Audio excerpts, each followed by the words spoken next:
Okay, listen to me very carefully, my friend. Here's the deal. First, to steal the diamond, you need to get to a remote island. It doesn't exist on any map, and it's forbidden for ordinary people to be there.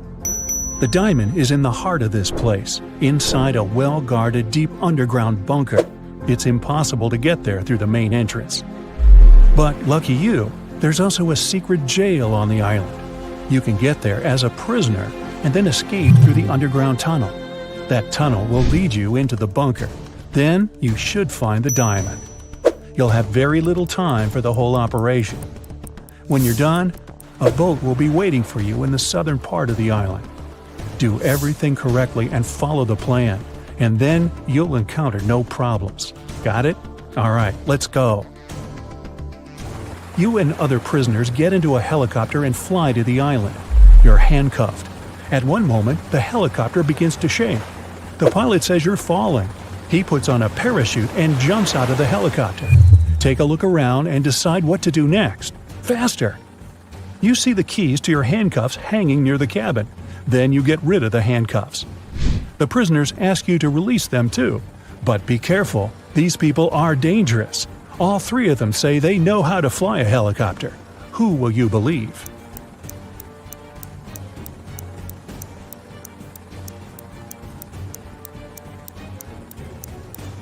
That guy with a tattoo with a helicopter on his leg. Maybe he's a good pilot. You remove his handcuffs and he admits he has lied. None of these people knows how to fly a helicopter. There's only one parachute left. The prisoner pushes you to the side, grabs the parachute, and jumps out of the falling helicopter. You decide to release the other prisoners too. What will you do next? Jump without a parachute? Try to land the helicopter on your own?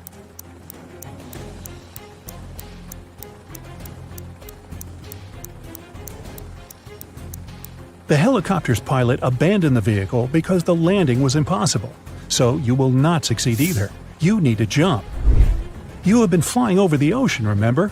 Also, the helicopter is falling, so the height isn't that great. You jump into the water and swim toward the shore. Suddenly, you notice a shark's fin. It's quickly approaching you. What are you going to do? A. Try to swim to the shore as fast as possible. B. Don't swim anywhere and just float in the water. C. Dive and start waving your hands to scare the shark away.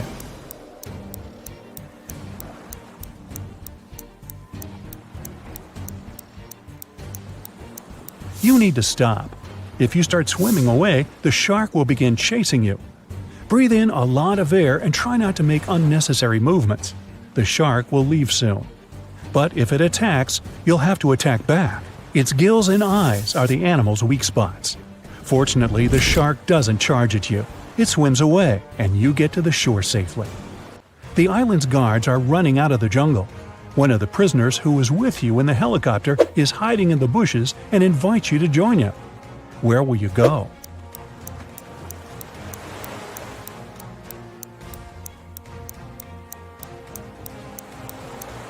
Let the guards catch you and take you to jail. Don't forget about your mission. They dress you in a yellow shirt and lead you away. You see many dangerous people. You're sitting at the table having lunch.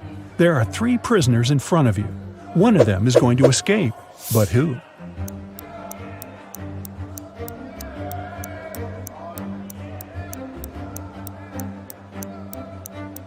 That man with a book. A metal file serves him as a bookmark. Today, he will also try to escape. The underground tunnel leading from the prison to the bunker is located under the laundry room. You need to get out of your cell and get there. To do this, you have to get the metal file and pick the lock. Everyone goes out into the courtyard for a walk.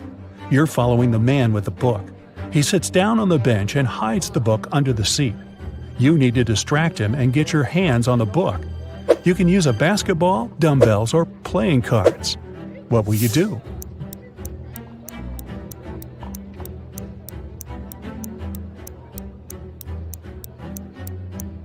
You can offer to work out with the dumbbells or play cards, but it will be difficult for you to get out of his sight. Start playing basketball. Throw the ball far away. The prisoner will run after it. Meanwhile, you'll take the book. So you grab the book but find no file inside. Instead of this, You find some money. It seems this guy has sold the tool to one of the other prisoners. You put the money in your pocket and look around the yard. Which of the prisoners can have the metal file?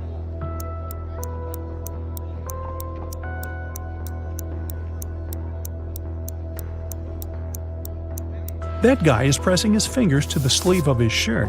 Apparently, he's hiding the tool there. You're about to approach him, but one of the prisoners starts a fight. The guards are trying to prevent a riot. In all this chaos, someone hits you on the head and you lose consciousness. You wake up in a hospital ward. Oh no! You have almost no time left. The doors are locked. Several security guards are walking around. How can you get into the laundry room?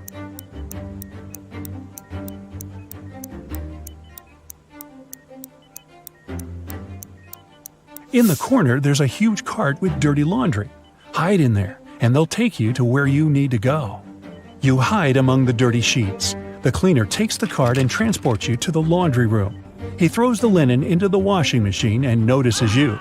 The cleaner is going to scream and call the guards. What will you do?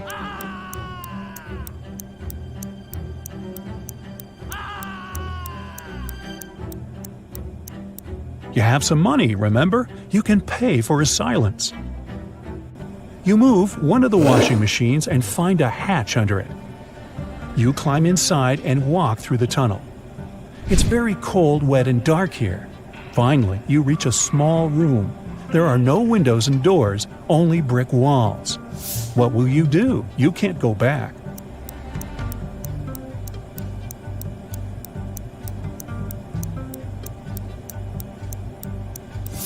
Among all these bricks, there's one sticking out of the wall. Try to push it. It worked. A secret door opens, and you step inside. You go down and find yourself in front of another iron door. You notice an oxygen tank with a mask lying nearby. You open the door and find yourself in an airlock room between two iron doors. One of the doors closes behind you. All the oxygen gets pumped out. You can't breathe, so you put on the mask. The second iron door opens, and you go inside. You see 3 tunnels. The first tunnel is filled with moving axes, blades, and other traps. High-voltage electric discharges flicker in the second tunnel. The third tunnel is burning with a bright flame. One of the threats is an illusion. Which tunnel will you choose?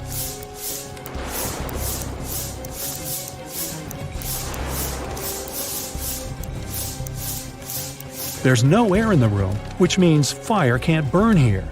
The flame is a hologram. You move on and find yourself in front of a dark room. It's so dark you can't see what's inside. It seems to you that the diamond is there. Stop. What is this diamond? Who gave you this mission? What are you doing here? What's happening? At this moment, some unknown force pushes you forward. You step into the black void and fall. You find yourself floating in outer space. It's so cold and scary here. You feel tiny in the boundless universe. Suddenly, you see something shining. Is it a star or an asteroid? A bright light illuminates the black space around you. Good job, a heavy voice says. You reach out your hand and touch the light. At this moment, at a great speed, you start flying back through space and time. You're falling fast and land in a dirty room. Frightened, you get up and open the door. Oh, yes, sunlight! You finally get out of the bunker and find yourself on the island. There are 2 paths in front of you. One leads to the south, the other to the north. Which one will you choose?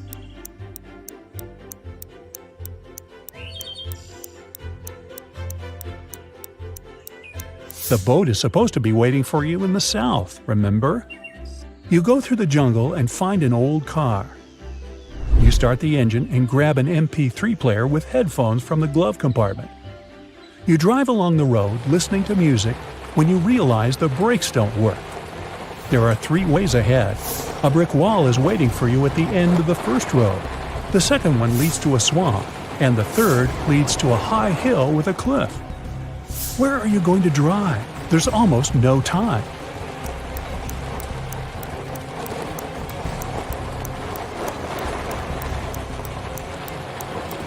Release the gas pedal and drive up the hill. The car will start slowing down, and soon you'll be able to get out of it. You go through the jungle and find yourself on the shore. There's an old motorboat on the sand.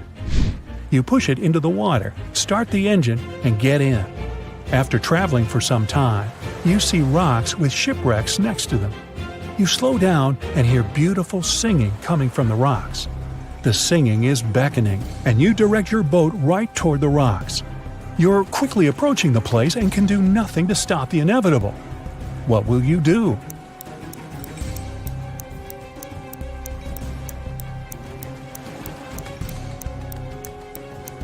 You have the MP3 player you found in the car.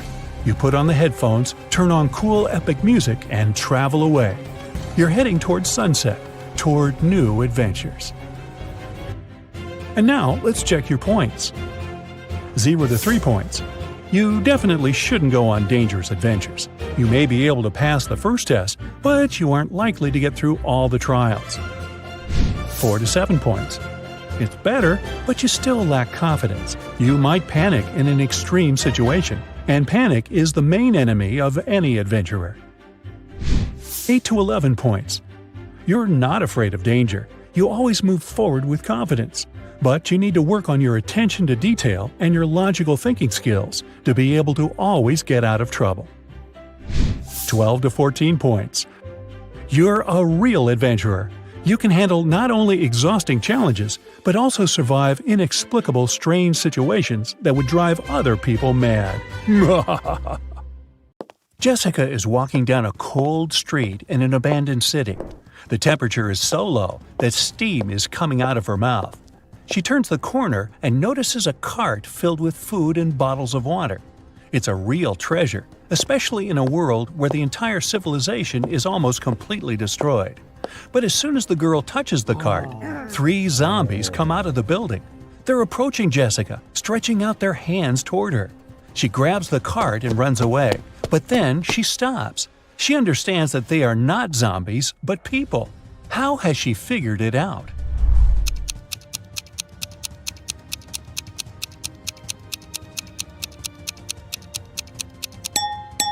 All these zombies have steam coming out of their mouths. That means they're breathing and they're alive.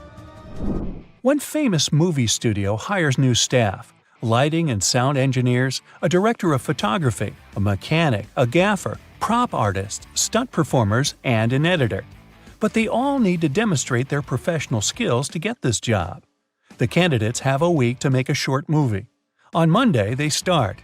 Actors and actresses laugh and cry, sound engineers record all their emotions, the DOP captures beautiful pictures, stunt performers are amazing, prop artists create a small town with incredible decorations. 1 week later, the studio managers are watching the movie. It's terrible. None of the candidates gets the job. Why did this happen? Why couldn't they make a good movie?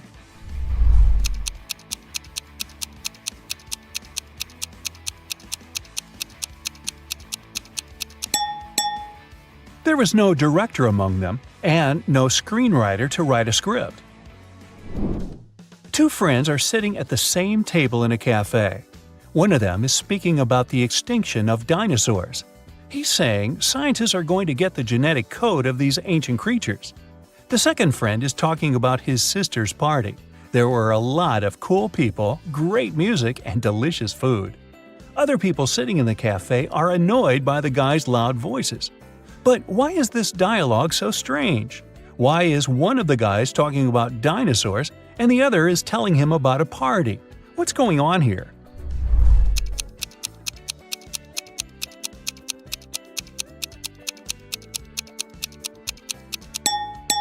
These 2 guys aren't speaking to each other. They're talking on their phones through headphones. It's nighttime. 3 girls are standing in line at an ATM inside a bank. The first girl is getting some banknotes. The second one is looking around. The third girl is typing on her phone. Which one is a thief?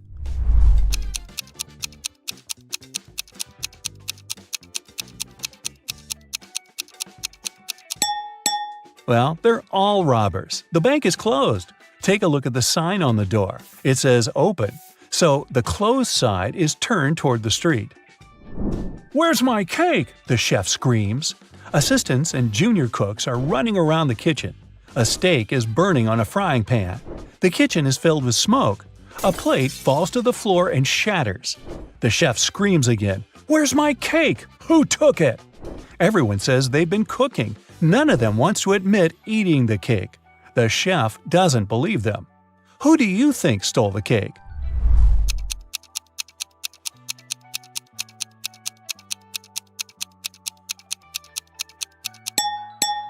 Nobody. The cake is in the oven, see? Jack is in a cold cell. There's only bare ground under his feet. In the cell, there's one window, but it's impossible to escape through because it's located too high. There are no stairs and no chairs, just a shovel. Jack has no water and no food. He needs to get out of there in 2 days, but he can't dig a tunnel since the walls are too thick and go deep underground. Jack will get exhausted long before he digs his way to freedom.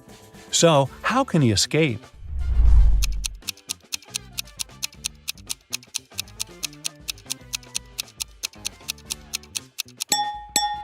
He needs to dig a large hole in the ground and use the dirt to make a small hill. He can then climb it and reach the window. Marty walks around an IT university building. 3 people are following him and discussing something. Marty enters the Hall of Holograms. People walk inside too. Marty sits down on a chair. As for the 3 people, they go on the stage, still talking. Some of them are holograms. But who?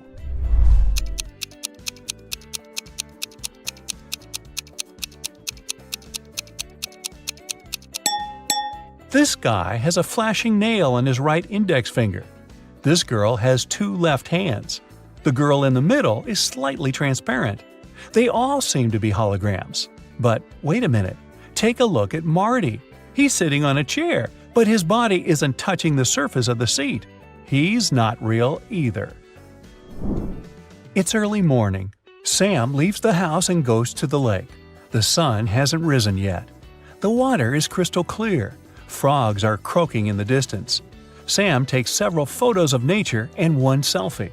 He posts the pictures and writes this caption: "I've had a great run. There is nothing better than a morning workout, my dear followers. Have a great day."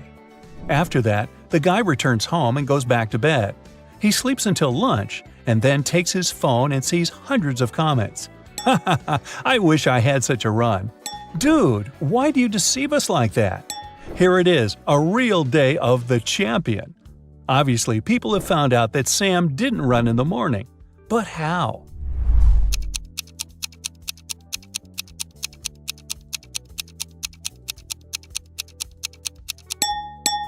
He wrote that he had just had a run, but his face isn't red and he isn't sweaty at all. There are 4 different countries on one distant continent. Each of these countries has its own emblem with one simple symbol. The same number of people live in each of the countries: 9 ordinary citizens and 1 monster. 1 queen, 1 king, and 1 prince. 2 jesters sometimes drop by these kingdoms. What is this continent?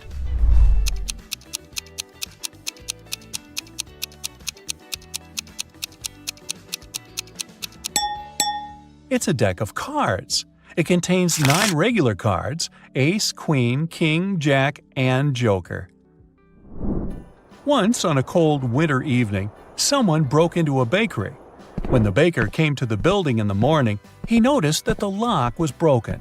He called the police and reported a break-in. Then he went inside and realized that the thief hadn't stolen anything. At that moment, the police arrived. The baker told him that the place hadn't been robbed, but a police officer inspected the room and declared that someone had still broken the law. What happened there?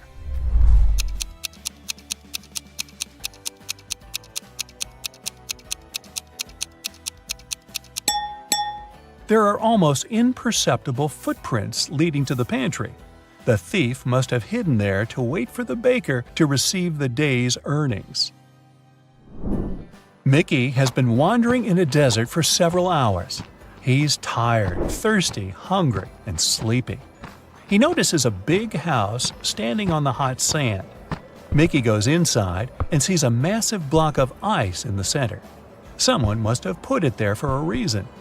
Mickey licks the ice, but it doesn't quench his thirst. He decides to wait. It takes a couple of seconds for one drop of water to evaporate in the desert, so the ice should melt soon. The guy leaves the building and goes for a walk. Several hours later, he returns to the house, but nothing has changed. The ice hasn't melted. How is this possible?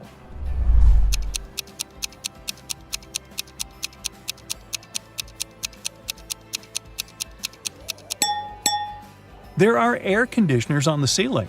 They keep the temperature in the room low and prevent the ice from melting. Florence, Anya, and Margot are walking along the beach, telling one another about the past week. All the girls look wealthy and successful, but several people are taking photos of them. It means that at least one of these girls is a celebrity. But who?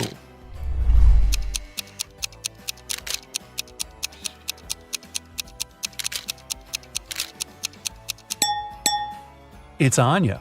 Look, that guy is wearing a t-shirt with her face on it. Marcus is leaving a large shopping mall. He pulls his phone out of the pocket and accidentally drops it. Oh no, the screen is cracked. Marcus gets into a taxi and goes to a phone repair service. He sees dozens of shops. Each of them offers its own services. Battery replacement, the best service in the city. Let's fix your microphone, and dozens of others. Help Marcus choose where to go.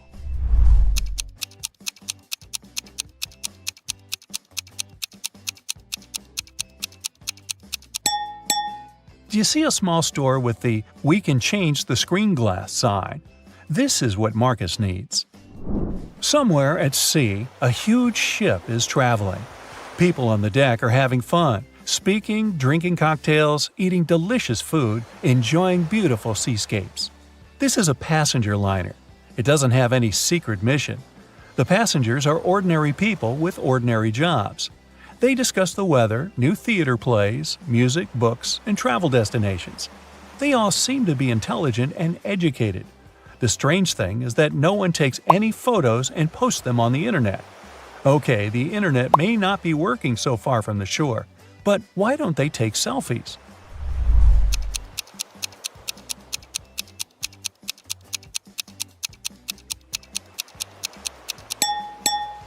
Who said this cruise was taking place nowadays? It happened before the era of smartphones and the internet. A young guy is sitting on hot sand somewhere in the desert. There are several boxes, cans, sandbags, and water bottles around him. The guy looks up. He sees a giant balloon flying further and further away. There are two people in the gondola. They're waving and wishing him luck. A broken match lies on the guy's palm. What do you think happened here?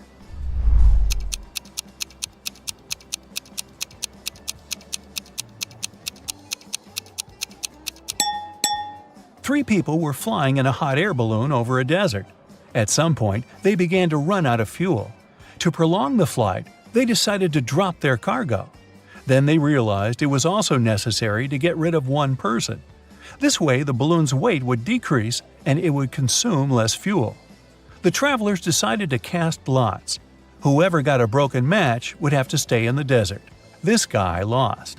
Ironically, his name is Sandy. Don't worry, he gets rescued in about an hour by a limousine from the Burj Khalifa Hotel in Dubai. He'll be in luxury, while the other two people are stuck in a hot air balloon over the desert. Who's the loser now? Kitty entered a bookstore to get some art supplies. At one point, she met an elf and accidentally stepped on his foot. Ow! The elf got very angry and teleported her to his fairy world. He said, "I'm Noah. Welcome to my world, you ill-mannered lady. If you can solve all my riddles, I'll help you find your way home. But if you don't, you'll turn into a tree and stay in this enchanted forest forever." So, here comes the first riddle. Jen and Dobby have 4 daughters, and each of the daughters also has a brother. How many people are there in the family? Kitty cracked this riddle easily. What about you?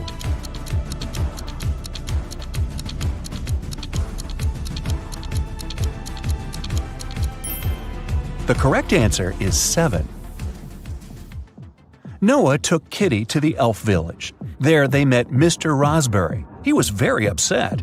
Someone had stolen all berries from his trees. Noah suggested Kitty should find the thief. She questioned 4 suspects. Alice said, "I'm allergic to berries and stay away from them." Mia said that she'd been busy all morning helping her granny pick apples in her garden. Javier confessed that he had been on a secret date. He refused to reveal the name of his girlfriend. And Fiona said, "Are you kidding? I love my manicure too much to spoil it by picking berries." So, who's the thief?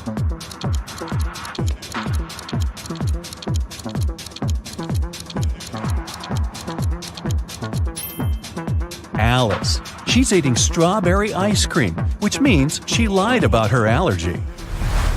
Next, Noah took Kitty for a walk through a magic field.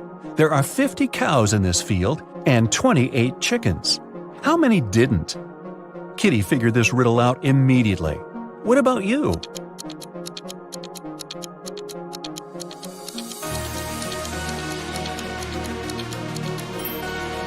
The correct answer is 30. It's a play on words. 20 cows ate chickens, which means that 30 cows didn't. The guy's next stop was a jewelry store. The local jeweler, Jonas, had just finished making a beautiful diamond necklace. He put it on the window so that everyone could admire his masterpiece and left for lunch. But when he returned, the necklace was gone. Surprise, surprise. Kitty questioned 3 suspects. The jeweler's assistant, David, said, "I was cleaning silver in the next room and didn't hear anyone enter the store." Billy, who owned a chocolate store 1 floor below, said, "I've spent the entire day with my wife. We've been celebrating our 15th anniversary." And Nina, the cleaning lady, said, "I've been cleaning the roof and singing when the crime happened. I didn't hear anything." Who's the thief?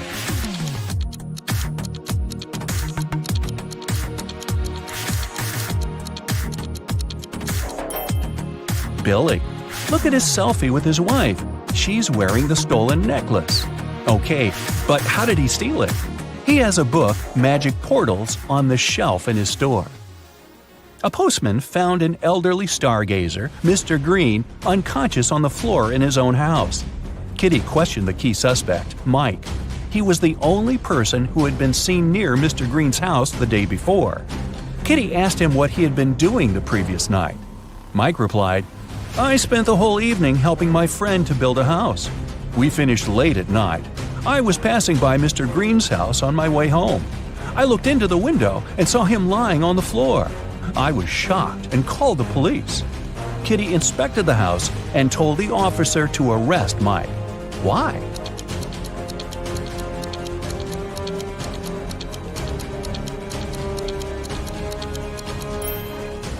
Mr. Green was found on the ground floor, but his house doesn't have any ground floor windows, which means Mike couldn't see anything through the window. Noah took Kitty to his garden. He said that elf gardens were a little different compared to human ones. Kitty noticed 5 weird details right away. Can you see them too?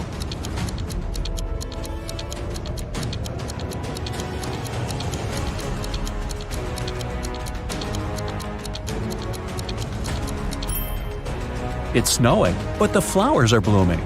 The trees don't cast any shadows, but Kitty does. The rainbow in the sky is upside down. All squirrels are wearing suits. They usually don't do that in human forests.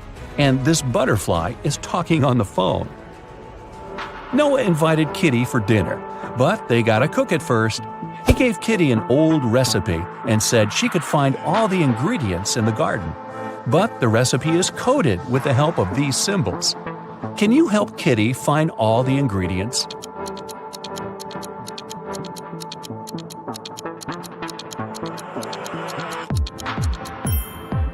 Here comes the first one. It's a potato, and it's hiding over here.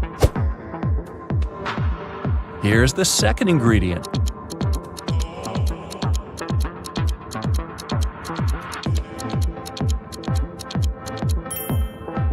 Olives. They're growing over there. What about this puzzle? Any ideas?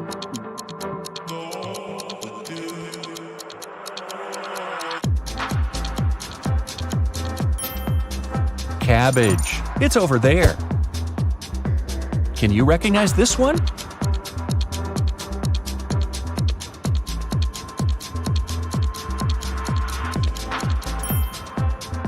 Coconut. Here it is. The next one. Can you crack it?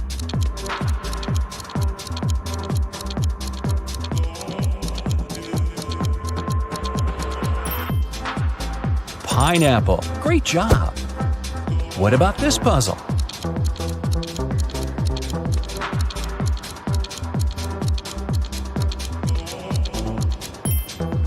It's a carrot.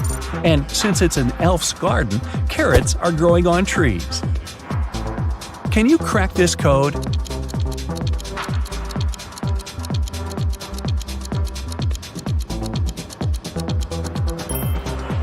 It's a peach, and Kitty can get it over there. Here comes the next ingredient. Any ideas?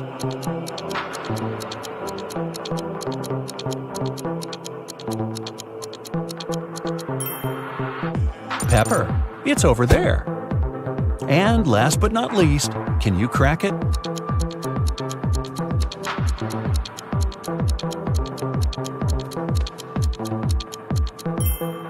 Broccoli. Great job! There's only one broccoli head in this garden, and it's hiding over there.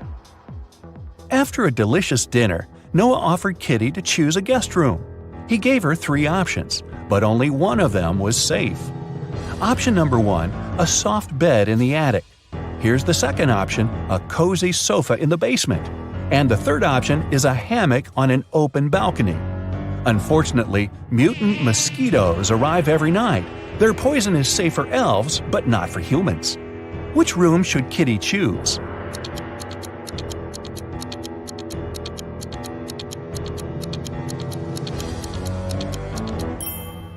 Springs stick out of the first bed. That doesn't look safe. And the sofa is full of bed bugs. Probably not the best company for a sleepover. So Kitty should choose the hammock. She can use this mosquito net to hide from the annoying insects. Next morning, Noah had an appointment. He offered Kitty to meet later in a fancy elf cafe. 4 waiters welcomed her when she arrived there, but one of them was fake. Can you guess who?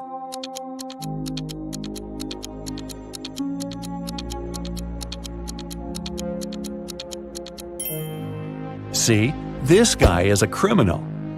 Noah was late, so Kitty ordered breakfast without him and went to the bathroom. The girl left her bag and her wallet on the table. Don't ask me why. When she came back, Noah was sitting at the table. Her food had arrived and her bag was still there, but the money was missing from her wallet. The restaurant security found 3 suspects. Noah said that he had just arrived. He hadn't seen anything suspicious. The waitress said, "I brought the food, but I didn't touch the wallet." The cleaner said that she'd wiped the table but hadn't touched the wallet. The guard found some fingerprints on the wallet, but they all belonged to Kitty. So, who stole the money?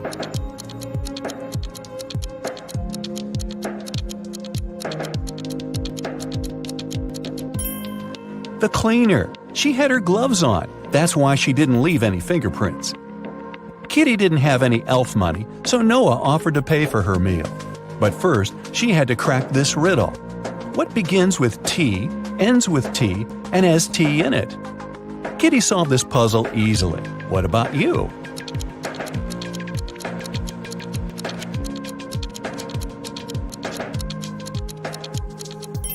The correct answer is a teapot. Kitty found a beautiful diamond tiara on the sink in the ladies' room while she was washing her hands. 3 elves showed up to claim it.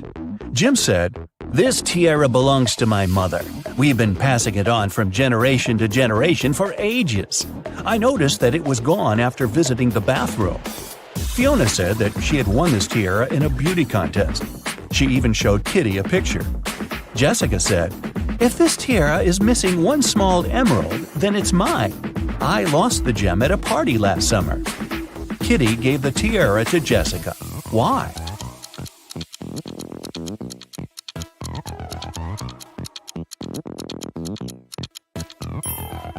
Well, Jim wouldn't have been allowed in the ladies' room. The stones in Fiona's tiara are blue, not green. and Jessica was the only one who knew about the defect. Kitty entered an elf gift store to get some souvenirs for her family. 3 magic creatures entered the store after her.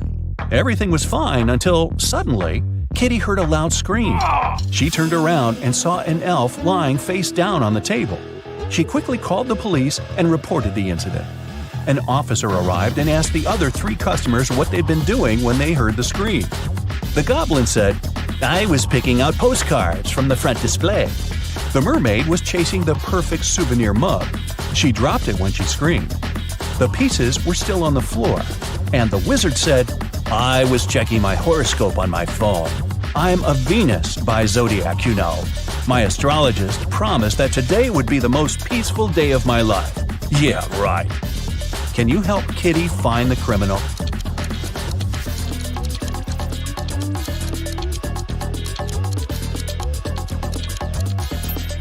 It's the wizard.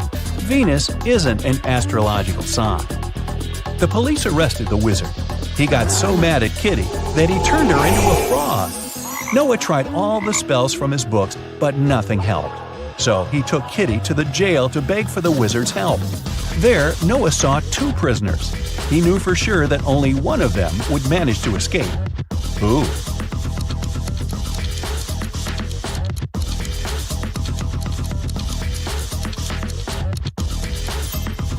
The second one, he has a spoon without a handle. He must have used it to make a knife to open the door. The wizard agreed to lift his spell, but he had one condition. The guys had to crack his riddle. How many months of the year have 28 days? Can you help Kitty out?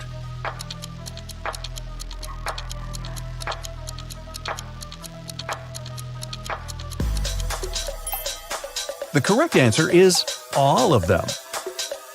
Noah took Kitty to the local magic store. Kitty asked him what he wanted to buy. Noah answered this way: "It's tall when it's young, and it's short when it's old." What is it? Have you guessed?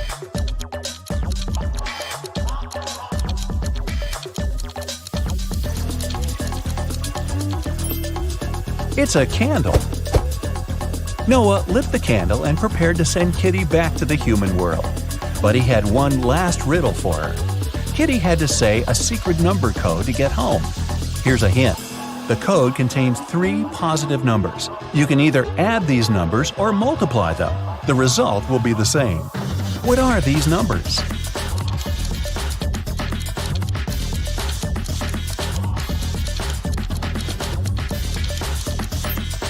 The correct answer is 1, 2, and 3. Great job! Let's dive right in, shall we? Jane, Emma, and Carla are working out in a gym. One of them isn't being careful enough. Who is it?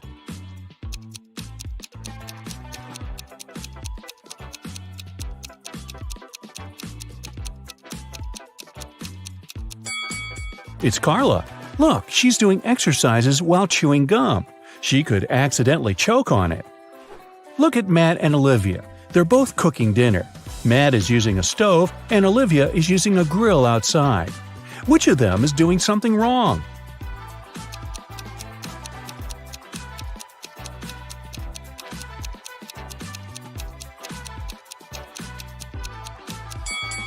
It's Matt. He forgot to turn the stove on. Noor was a married man, and his wife had a twin sister. One day, the twins decided to trick him. They both pretended to be his wife to see if he'd find the right person. Unfortunately, Noor got way too confused. Can you find his real wife?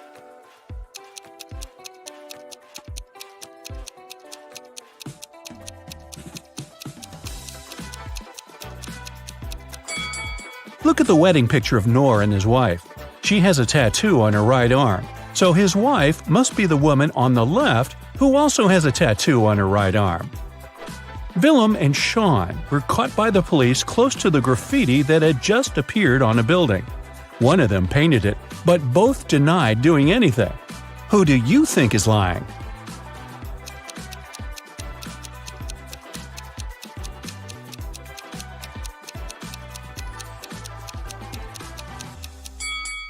It was Willem. Look, there's some paint on her hands and shirt. Drake and Thor are both on vacation. Drake is skiing in the mountains with his girlfriend, and Thor is surfing with his best friend.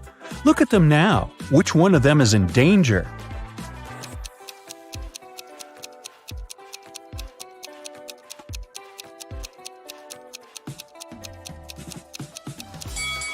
Drake! He's screaming in the mountains. It's not safe because it can cause an avalanche. Now, let's find some pet owners. For example, look at these 3 girls. Can you figure out who the cat belongs to?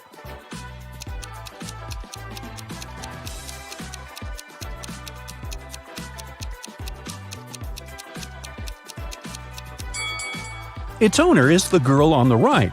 Look at her legs and hands. She has some scratches, very typical for cat owners. Now, there are 3 people sitting in the park. See that dog playing there? Who does it belong to?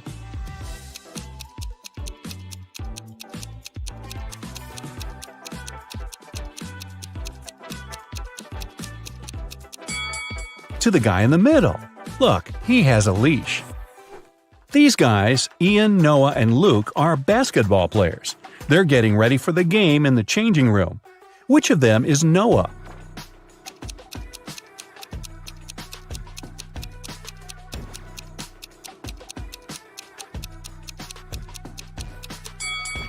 It must be this guy, the one who's not wearing shoes. Look, his shoes are in the locker with the name tag Noah. Esme was walking in the forest and got lost. She had been wandering for hours until she came across a witch's house.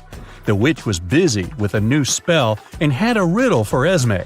If the girl managed to solve it, the witch would let her go. If Esme failed, she'd have to stay with the witch forever. So the witch had 6 test tubes. The first 3 were empty, and the last 3 were full. For the spell, full and empty tubes had to alternate. Esme had to solve this problem, but she could only touch one tube.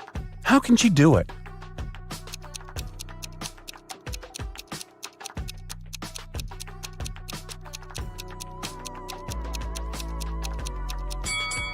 Esme should take the 5th tube and pour the liquid from it into the second one.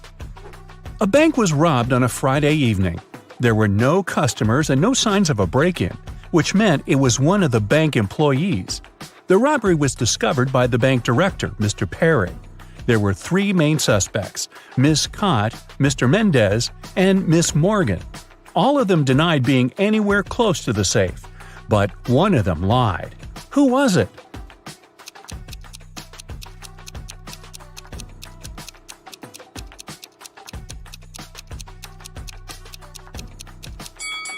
Pay attention to the footprints. These must belong to Mr. Perry, but there's another pair which must be heels. Mr. Mendez is wearing sneakers and Miss Morgan is wearing flats. Miss Cott is the only one wearing heels. The footprints are likely to be hers, so she lied. Mrs. Nichols has 4 daughters and a son. The oldest daughter's name is April. She's an artist. The second daughter is December. She's into sports. Her third daughter is August, and she's keen on cooking. May is the 4th one, and she likes reading. Their brother Adam is the youngest in the family. How is his name connected to his sisters?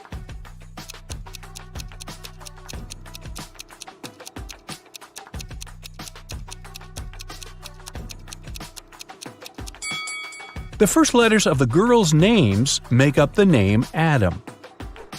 Another family riddle for you. Ava is Bella's sister, Bella is Ella's sister, and Ella is Ruby's mother. Who is Ruby for Ava?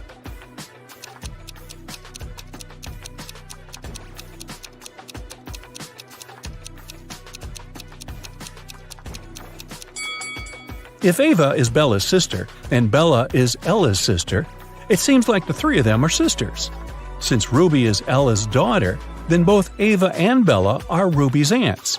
So Ruby is Ava's niece. Take a look at these friends at the beach. Which of them is a robot?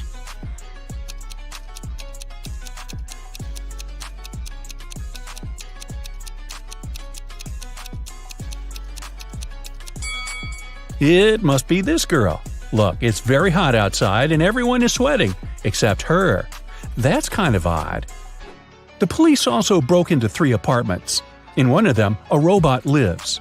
Can you guess where?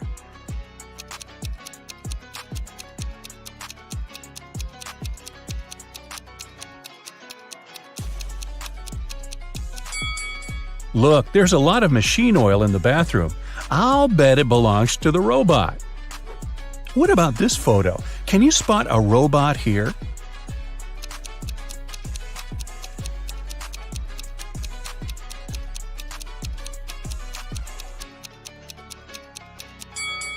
It's summer and everyone is wearing shorts and tops, except for this guy. He's wearing long pants, a long-sleeve shirt, and even gloves. He must be hiding his body. I'd say it's him. Here's a photo of people sitting in a cafe. Can you spot a robot here?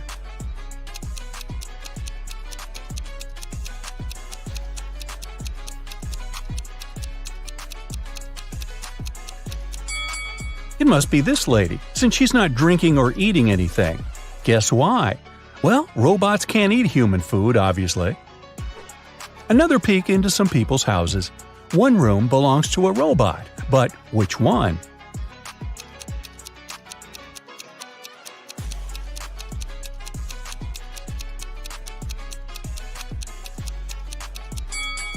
It must be this one. Look, there's a whole bunch of bolts and spare parts in the wardrobe. Have a look at this group of friends. Can you tell which of them is a robot?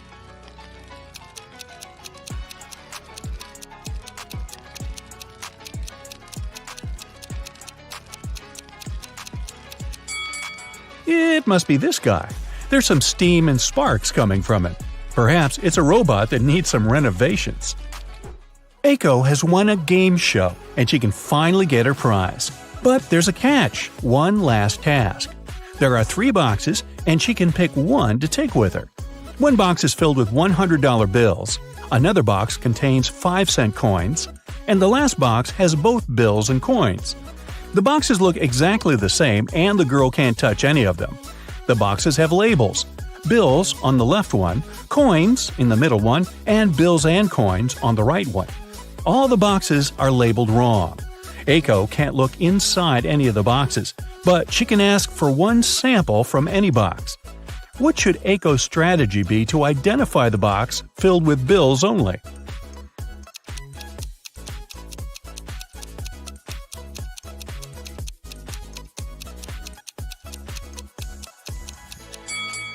Since all the boxes are labeled wrong, Aiko should ask for a sample from the bills and coins box.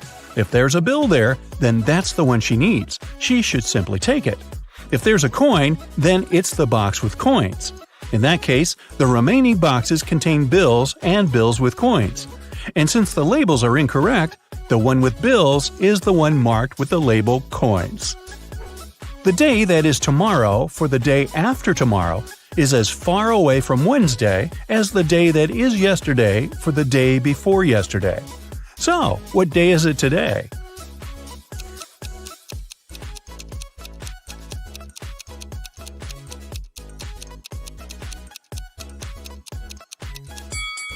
The tomorrow for the day after tomorrow and the yesterday for the day before yesterday are exactly 3 days away from today. If they're equally far away from Wednesday, then today is Wednesday.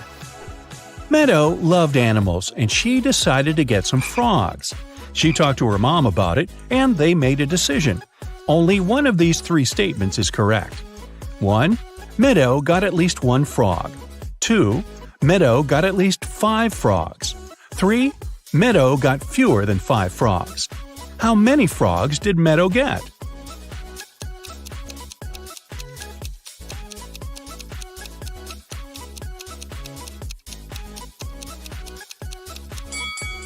So, only one statement is correct. If it's the first one, then the other 2 must be wrong. In this case, she can't get 5 or more frogs, so it doesn't work. If the second statement is correct, then she has at least 5 frogs. But then the first statement is automatically correct too. Let's say the third statement is correct, so she got fewer than 5 frogs. Automatically, the second statement is wrong. But for the first statement to be wrong too, she should have got fewer than 1 frog. So it seems that, after talking to her mom, Meadow got 0 frogs. Maybe instead, her mom got her a dog, which would at least rhyme. 3 friends, Ashton, Emma, and Lewis, went skydiving together. This is them right before they jumped out of the plane. Which of them is in danger?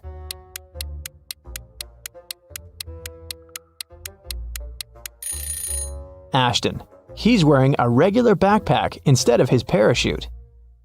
Amelia is running away from a group of zombies and comes across 3 doors. Behind the first one, there's a raging fire.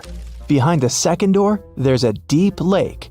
Behind the third door, there are venomous bees that bite everyone who enters. Which way is the safest?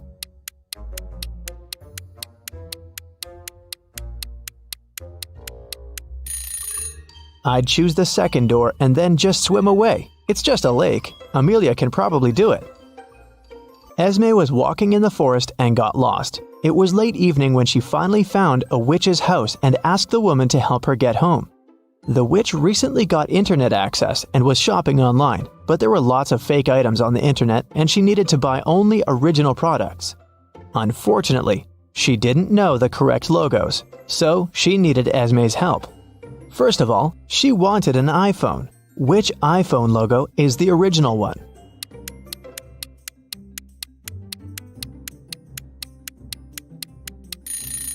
Of course, this one. Next, she needed a pair of sneakers for her morning runs. Which logo is correct?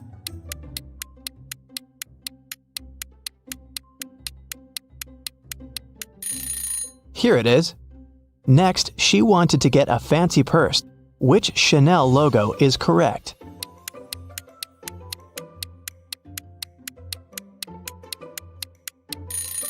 This one. The witch also wanted a BMW motorbike. But which one is the original logo?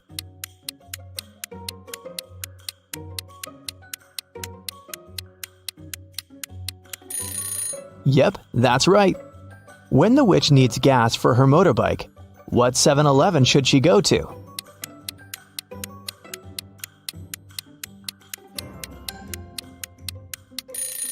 It's this one. Amazing! Now Esme can go back home. Her husband were at a corporate event. They were both dressed accordingly. The guy in a hoodie doesn't look formal enough, so her husband must be the one who's wearing a suit. Miss Lodge was going on a vacation. She cleaned up her office and left, taking the key with her. When she came back 2 weeks later, she immediately realized that someone had been to her office while she'd been away. How did she understand it?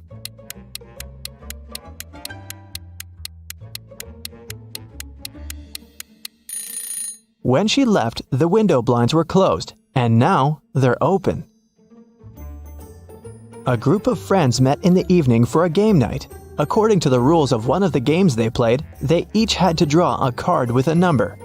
Soon, they realized that the number 6 was missing. Since it was a new set of cards, it was weird that they had already lost it. They all revealed their cards and, indeed, there was no 6. Suddenly, one of the friends started to laugh. She said she'd found the missing card. Can you spot it too?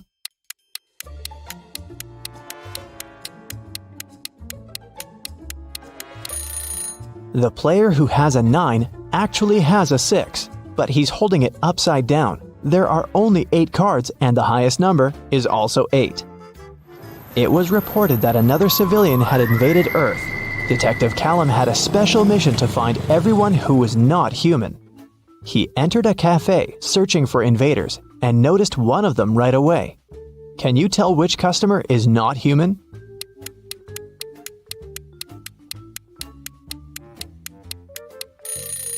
It's that dark-haired guy right there. Look, he has 6 fingers. Take a look at this busy street. Can you find an impostor here?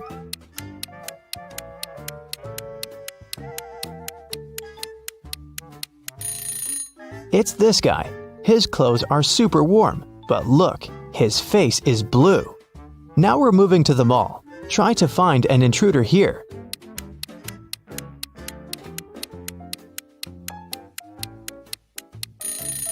Look, this woman is glimmering. She must be from another world.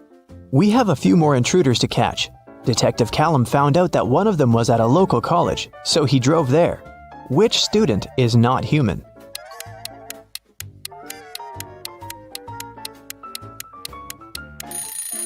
Look, that girl is floating, just a couple of inches above the ground, but still, definitely not an ordinary student. After work, the detective went to the gym, but even there was someone from another planet. Can you spot them?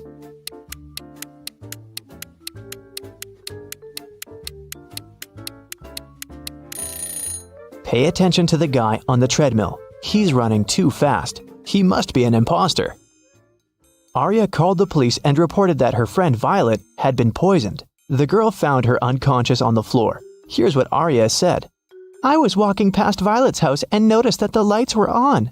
I figured that she was at home, so I decided to come in and say hi. The front door was open, so I walked in and saw Violet just like that. The police officer asked her if she had touched anything. Arya answered that she had only touched Violet to check her pulse, and then her cell phone to make the call. The police detained her for further investigation. Why?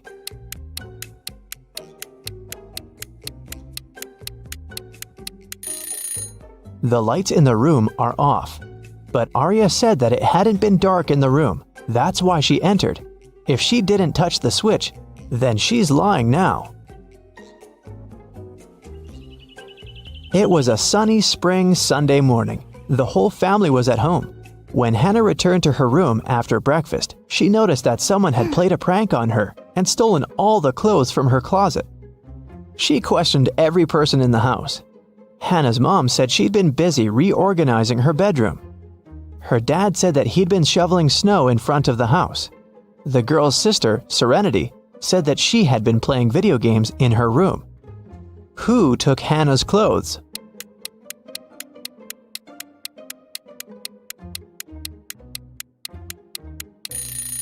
It was her dad. There is no snow outside. It's spring. He couldn't have been shoveling snow. So he lied. Tyler came back home and found a love letter in his mailbox. It was a very sweet one, but the sender didn't write their name. Instead, there was some code added at the end. Can you figure out the name of Tyler's secret admirer?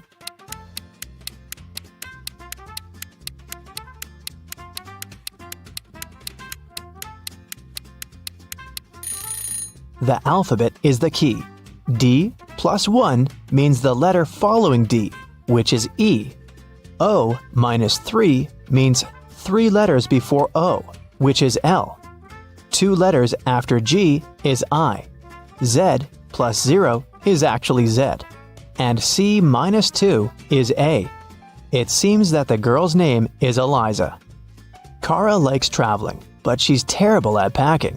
So, your task is to check her suitcase and find one thing she doesn't need to take with her. Kara is going camping with her friends. What's that extra thing she packed that she needs to leave at home?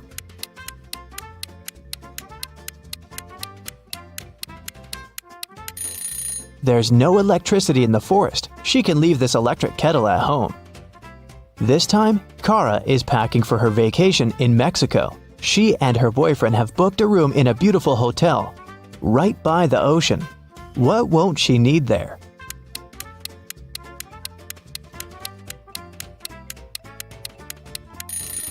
She probably won't need the towel. Hotels usually provide them and replace them every day with clean ones.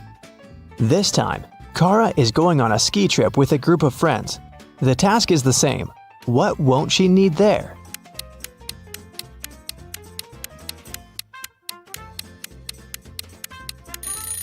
I'm not sure about their plans, but she isn't likely to need this swimsuit. And finally, Kara is going to visit her grandparents. They live on a farm, and she'll stay there for a week. There's no electricity or running water there, so it's gonna be a bit tough for a girl from a big city. What doesn't she need to take with her?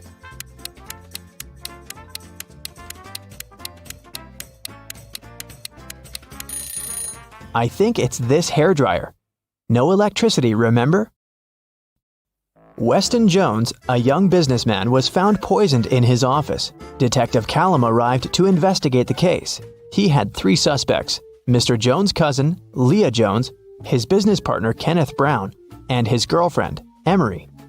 Leah said that she hadn't seen Weston for a while. Kenneth said they'd had an argument, but he hadn't poisoned his partner. And Emery said she loved Weston and would never have done anything like that. Who should Detective Callum arrest?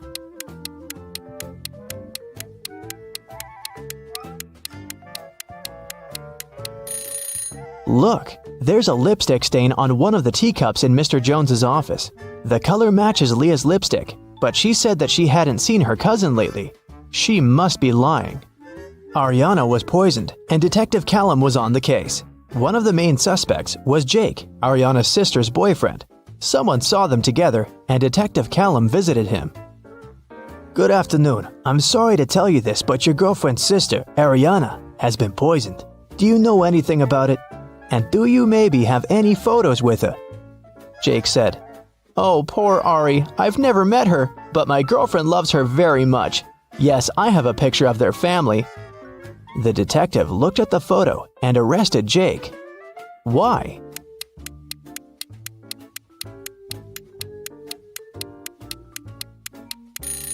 Look, Jake is in the photo too. It means that he must have met Ariana. Then why would he lie about it? Esme was walking through the forest. Yep, again. And you know what? She got lost. She had been wandering around until she found the witch's house. She said, Hi, petted the cat, and asked the witch to show her the way home. The witch had a task for Esme. She needed several magical artifacts for her new spell, but she only knew their shapes. And Esme had to figure out which of the artifacts the witch needed. Here's the first set. Those are magical crystals. Which of them is the one the witch needs?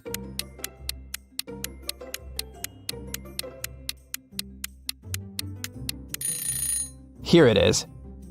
Okay, here are several plants. Can you spot the one the witch needs?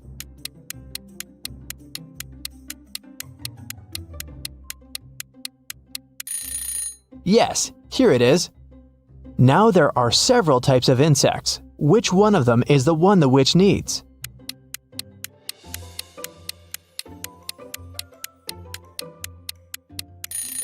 Perfect. Here it is. And the last crystal. What's your guess?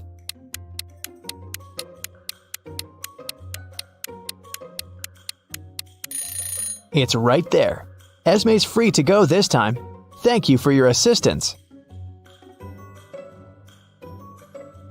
Are you ready to dive into sci-fi madness? Let's go. Somewhere in outer space, a show has just begun on a giant asteroid. A glowing star guy is reading poetry. His viewers are little stone people.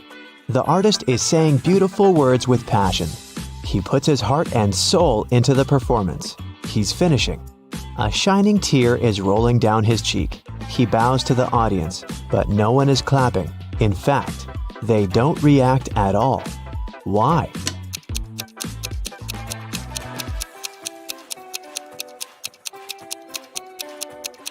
Because this is outer space. There's no sound here. Somewhere in the vast valleys of Mars, races on rovers are taking place. 5 cars are driving at high speed toward the finish line. 3 racers soon leave the others behind, but only one of them will be the winner. Take a look at the dashboard of each of the drivers. Try to figure out who will be the first to come to the finish line.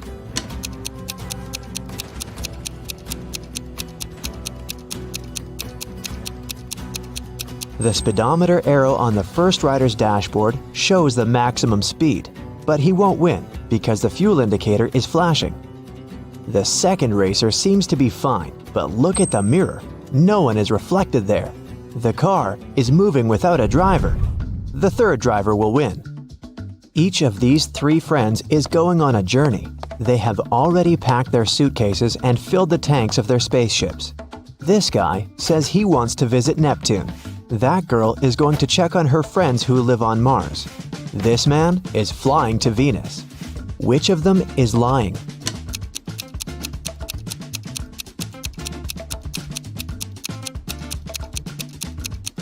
Venus is very close to the sun. It's a scorching hot place. And this man is wearing warm clothes. He's probably lying. Show me your hands! The head of the Department of Extraterrestrial Beings screams. 3 detainees are sitting at the table. One of them is not human. Look at their hands. Who do you think is an impostor from another planet?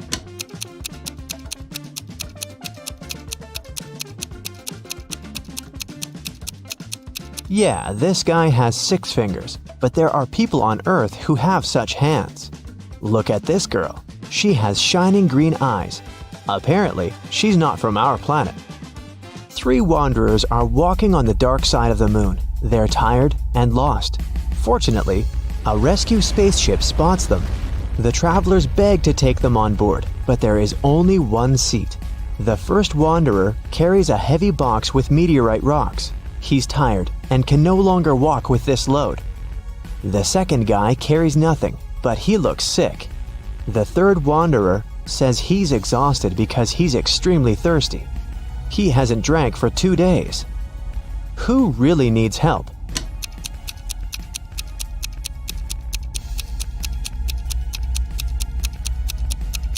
Gravity is much weaker on the moon than on Earth, so the first wanderer's box should be quite light. He just pretends to be tired. The third wanderer has a chance to get some water. Do you see a small rescue station in the distance? H2O is written on it, so he can find water there. But the second wanderer really needs help. The indicator on his spacesuit signals a low oxygen level. The inhabitants of Planet Quest love adventures. Their favorite place is a dangerous park on a desert planet near a black hole. So one guy named Lup goes there. He needs to try to survive there for 1 week. As soon as he arrives at the park, he comes across a space cockroach that has 6 heads. The cockroach jumps on Lup and bites him with one of its heads. Lup fights off the monster and gets back to the ship. The bite is venomous, but fortunately, Lup has an antidote. First, he needs to drink 1 pill that contains medicine, and after that, a catalyst that activates the cure. Then, Lup needs to repeat it 2 hours later. But the problem is the pills with the medicine and catalyst look similar, and Lup has mixed them in his pocket. He can't take 4 tablets at once because it's dangerous, so how can he separate them?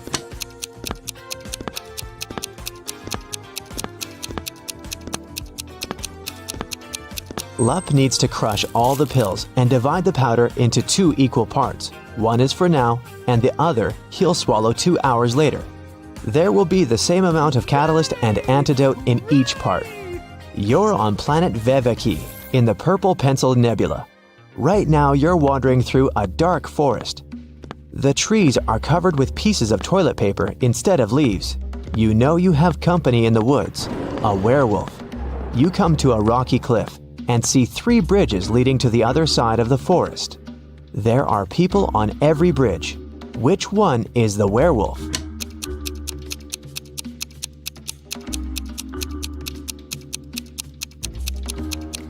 It can be anybody, but it doesn't matter. No one can turn into a werewolf since there's no full moon here. This is not Earth, remember? A dwarf planet illuminates the sky. Welcome to the moon again. Right now, you witness the most incredible jumping competition. Thanks to the weak gravity on Earth's natural satellite, athletes can jump really high. But which of them will jump the highest? The participants put on their spacesuits and walk out of the atmospheric station. They seem to be ready. 3, 2, 1, jump! And we see the winner. She's jumped much higher than her opponents. But wait, there's something wrong here. This participant is not worthy of the title of the winner. She cheated. But how did you understand that?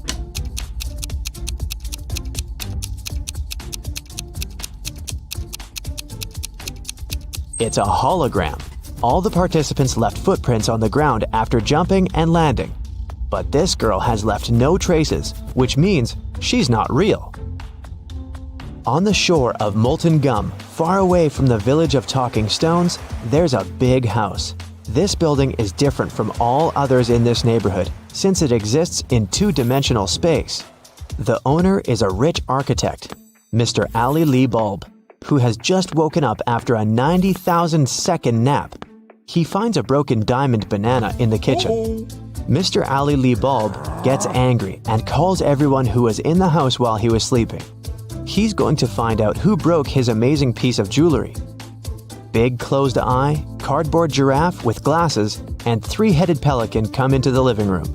Tell me who broke the banana. Mr. Ali Lee Bulb says. I didn't do that. I was visiting rich old people in their dreams, Big closed eye tells him. I was watching the Liquid Laughter 3D movie in the living room all this time, the giraffe says. I have no idea who I am and what's going on here. I haven't touched your banana, said one of the pelican's heads. Mr. Ali Lee Bulb immediately realizes who's lied to him. And you?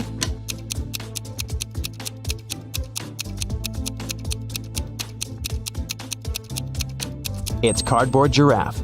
He couldn't watch a 3D movie since the house only exists in 2 dimensions.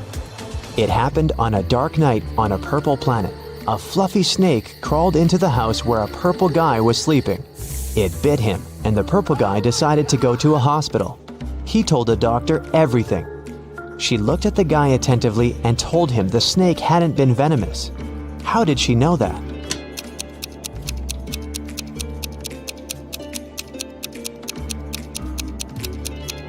It was 3:45 a.m. on the clock in the guy's room. Now it's 11:45 p.m. on the clock in the examination room. The purple guy has spent almost a day trying to get to the hospital. So far, nothing bad has happened to him, which means the snake was not poisonous. The king of a tiny planet has no heirs. But then, who will become the ruler of this world? To choose the best candidate, the king gives every inhabitant 1 seed. Whoever grows the most beautiful flower will get the planet, the king tells them. Come back in 2 months. 2 months later, everyone came back with beautiful flowers. Among hundreds of candidates, there was one girl with an empty pot, and her brother with the most beautiful flower. The king said they would rule the planet. Why them?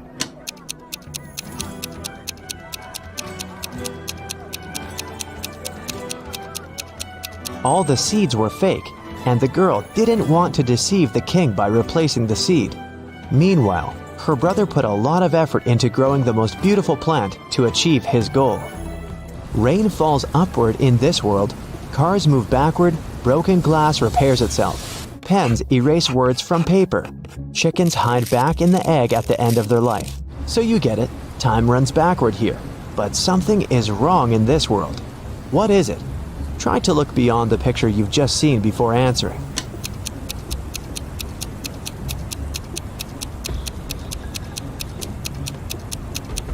The correct answer is my voice. It's not reversed.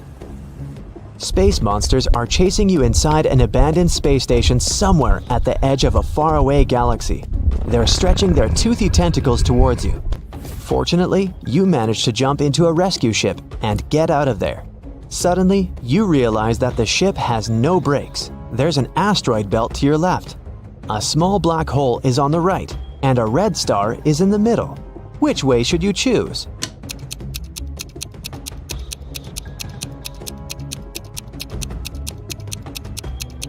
None of these. Don't forget that you can also fly up or down. You're in outer space.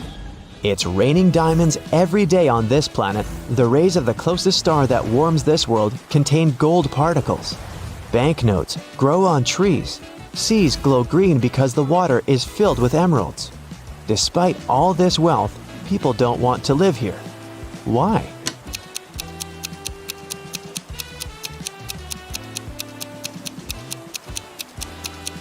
Gold particles in the air can damage human lungs within seconds.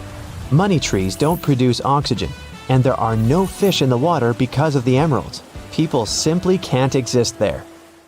Freddy is one lucky guy. He works at a chocolate factory as a night guard. Once, he was checking the factory as usual. He noticed that someone had stolen several boxes with exclusive chocolate candies. The next morning, Freddy questioned 3 suspects. Jason, a pastry cook, said that he'd finished his shift at 7 p.m. and gone home right away. His wife couldn't confirm that he stayed indoors all night.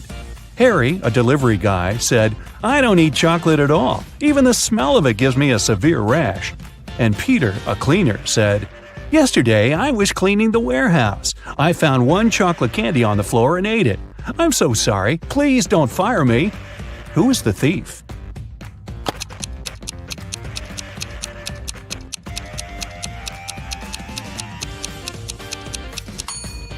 Harry.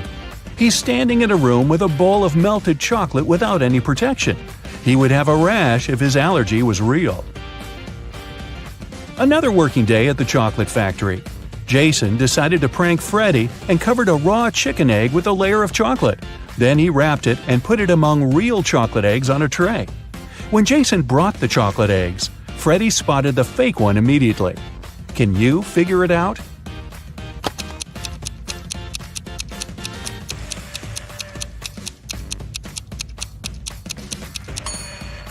The real chocolate eggs are hollow inside, so they were rolling all over the tray when Jason was walking. But the raw egg is heavier, and it didn't move much. Well, Freddy decided to pay Jason back. He dressed up as a ghost to scare him. But suddenly, several real ghosts appeared in the room. Can you figure out which of these ghosts is Freddy?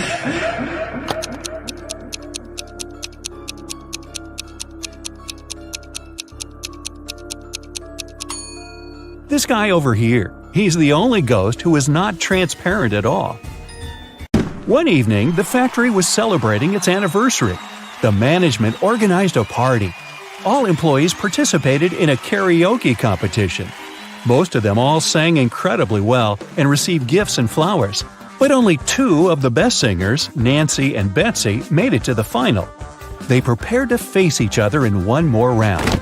But suddenly, Betsy fell to the floor, unconscious. Doctors claimed that she had been poisoned. But all the participants of the competition had eaten exactly the same food. Besides, the police checked the dishes and they were okay. Can you guess what happened?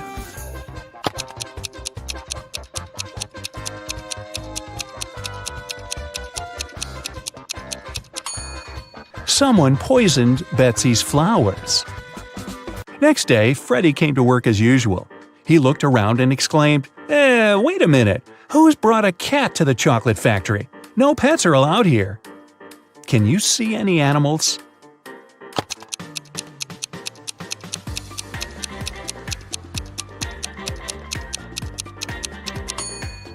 Here it is. The cat got scared and ran away to another room. Freddy followed it. Can you spot the cat now?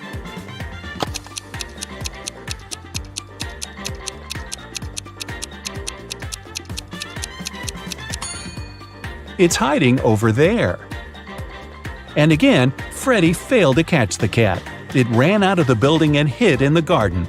Can you help the guy find the cat?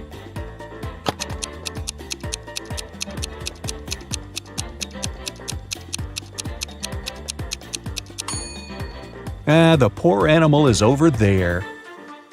Freddy caught the cat and found a small note attached to its collar. It had contact information. Freddy called the cat owner, but no one answered the phone. So, after work, Freddy took the cat and went to the address mentioned in the note. It was a creepy castle. The door was locked and required a password. Can you help Freddy crack the code using this hint?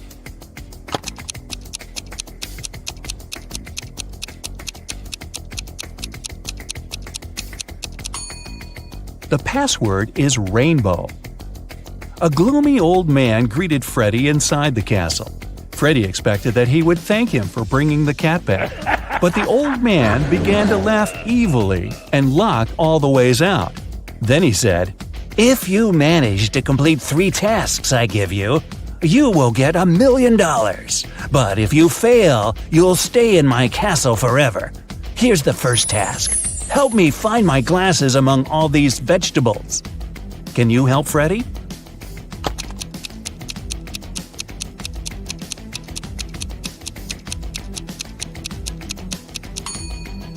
Here they are. The next task from the old man was to cook a potion and do it in the correct order. He gave Freddy this recipe. Can you help the guy?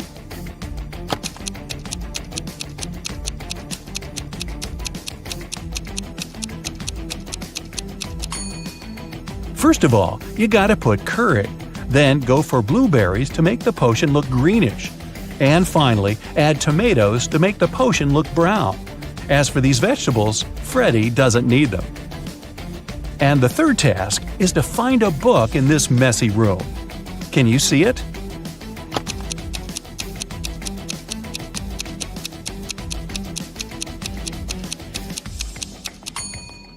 It's half hidden inside the sofa. The old man gave Freddy his money, showed him the exit, and disappeared. But when Freddy tried to leave, he realized that the door was locked. It had a combination lock. Freddy found this mysterious note nearby. He has to get this right, or he might stay trapped for a long time. What code will open the door?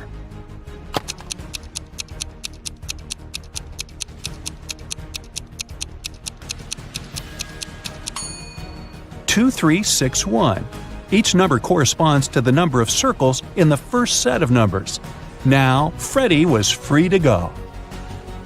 As soon as Freddy got out of the creepy castle, he decided to quit his job and go on a trip around the globe. First of all, he took a flight to Spain. On board the plane, he met Gloria. He asked what country she was from. Instead of answering, Gloria showed him this puzzle. Can you guess the country?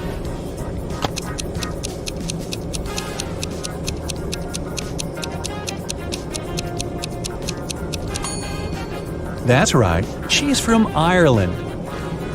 Then Gloria asked Freddy what country he was from, and he showed her this puzzle. Can you guess his country?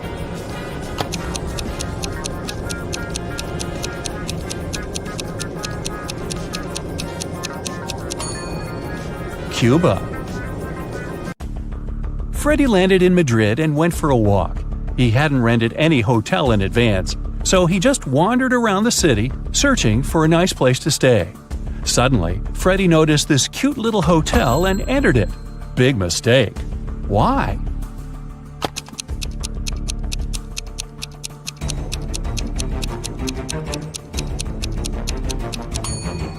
See this zombie in the window? This place doesn't look safe. As soon as Freddy entered the creepy hotel, the door slammed behind his back. The guy saw 3 doors leading to freedom. Venomous spiders were crawling behind the first door. Behind the second door, arrows were flying at head height. And behind the third door, there was a black hole. Which door should Freddy choose? Can you help him escape?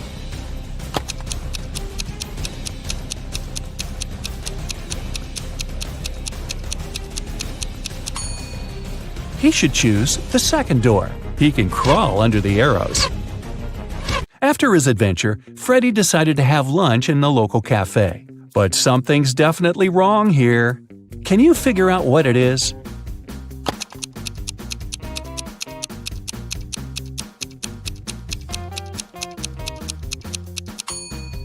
Look at this window. The view of the street is upside down. The waiter came over to Freddy to get his order. But suddenly, a woman at the next table began to shout, "Help me! Someone has put cockroaches in my soup!" The cafe manager questioned 3 suspects. The cook said that he had prepared the soup as usual. It was okay when he passed the dish to the waiter. The waiter said he hadn't touched the soup. He just served it to the woman and switched to another client, Freddy. The woman's husband said, "I wasn't there when my wife got the soup. I was washing my hands in the bathroom." Can you tell who's guilty?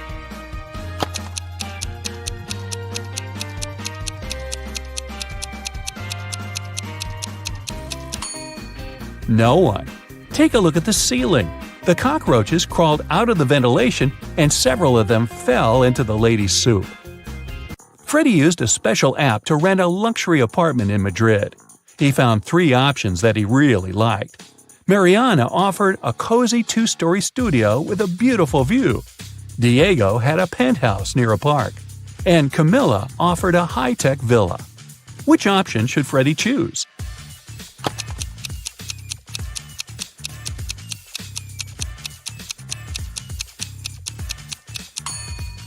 This penthouse has a cracked glass roof, which is extremely unsafe. As for the third option, see the Eiffel Tower? Camilla's high-tech villa is in Paris, not in Madrid. So, Freddy should choose the first studio. Freddy invited Mariana for a walk in the park. They walked a lot and got very tired. They decided to lie down on the grass and rest. Freddy woke up an hour later. Mariana had disappeared. Freddy started looking for her. Half an hour later, he fell into a big pit. It began to rain. The guy realized that the pit was going to get flooded. That was a big problem. Freddy couldn't swim. He found some stuff in the pit: a rope, a ball, and a bucket. How can Freddy get out?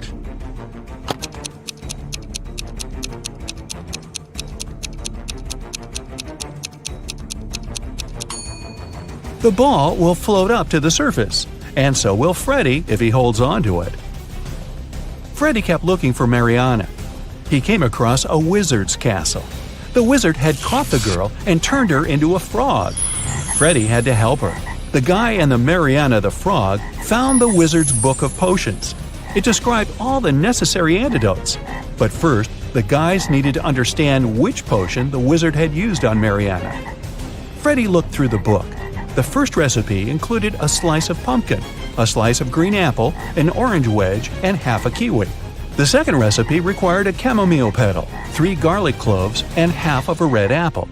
The third potion should contain an orange wedge, a garlic clove, a banana peel, and a chamomile petal. Which potion did the wizard use?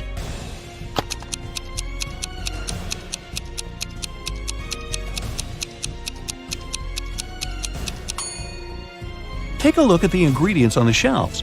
They only match the third recipe. Freddy helped Mariana turn back into a human. The wizard got very angry and teleported Freddy to jail. The guy was desperate. He had no idea how to escape. Suddenly, a creepy man opened the door and said, "Come on, I'm going to help you escape." Freddy followed him, but he slipped, fell to the floor, and hit his head. Freddy woke up in a pit. He didn't remember how he got there. If he went to the left, he would end up in the bathroom. If he went to the right, he would have to crawl through a tunnel filled with toxic waste that was leading outside. Which way should he choose?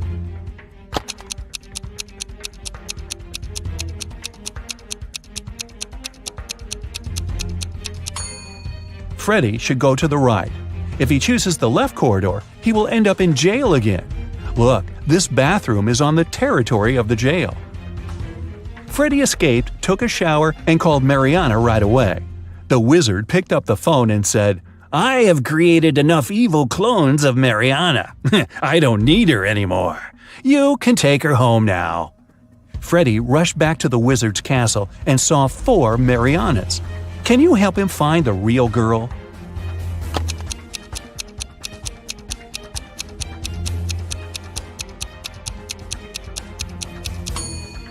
This Mariana has claws instead of nails. She looks like a werewolf. This one has very sharp teeth and ears. She's probably a vampire. This lady has scales on her face. She's a mermaid. So the real Mariana is over there. Okay, get ready. Today I'll show you different riddles, and you'll have to decide which girl is behaving least wisely, which is a nicer way of saying she's a dunderhead. You'll have 7 seconds to decide. The riddles may award 1 point, 2 points, or 3 points. So grab a piece of paper and give yourself the points each time you get it right. We'll start with the easiest questions that earn 1 point each. Autumn and Hope are going for a walk with their friends. It's 60 degrees outside. Who is dressed in the worst way?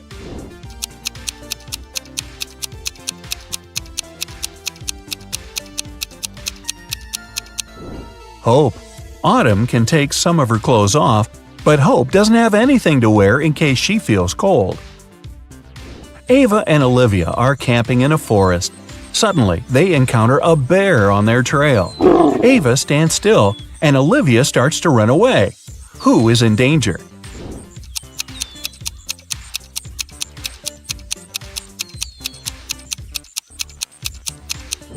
Olivia.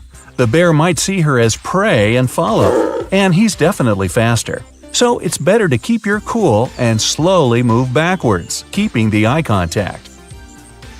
Haley and Savannah are making sandwiches for lunch. Who did something terribly wrong?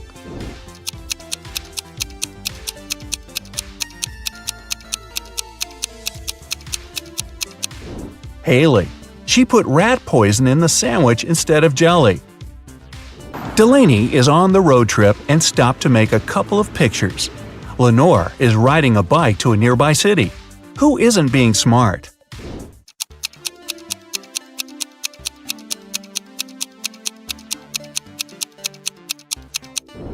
Delaney. She parked her car right under the sign that says "Parking isn't allowed." Jane and Charlotte are learning how to swim. Jane went to the lake with her little siblings, and Charlotte went to the ocean with her friends. They both jumped in the water alone. Who is in greater danger?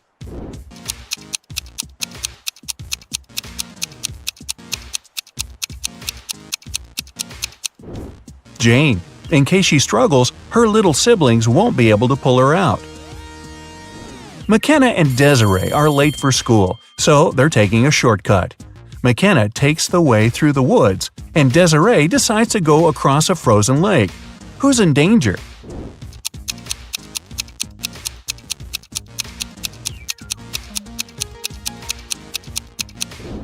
Desiree. There are cracks on the lake's surface. Ruby and Mary were enjoying their time outside when a storm started. Ruby hid in her car in the open space, and Mary kept swimming in the ocean. Who is not safe?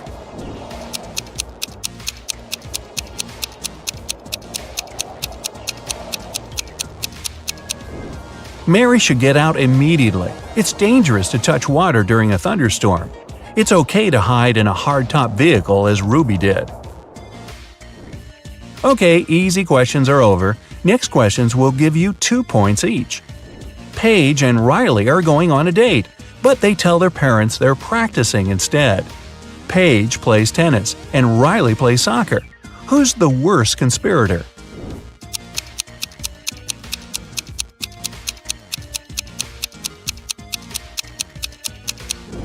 Riley. She's dressed inappropriately for a soccer game. Unlike Paige, she doesn't have any change of clothes or equipment with her. Quinn and Sandra are working in a garden. Quinn was told to water the flowers, and Sandra should mow the lawn. Who's doing something wrong?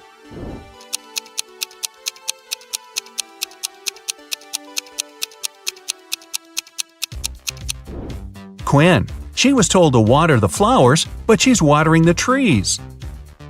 Everly and Jasmine drove to a mall. Everly left her belongings in the car, and Jasmine locked her dog there while she's shopping.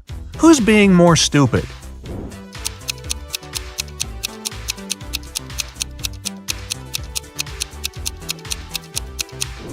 Jasmine. You shouldn't leave animals or people in a closed car, especially in the hot sun. It's the wrong way to get a hot dog. Mia and Stella wanted to get a tattoo and skip their classes to get home right after school. When they get home, they immediately run into their parents. Who's going to get in trouble?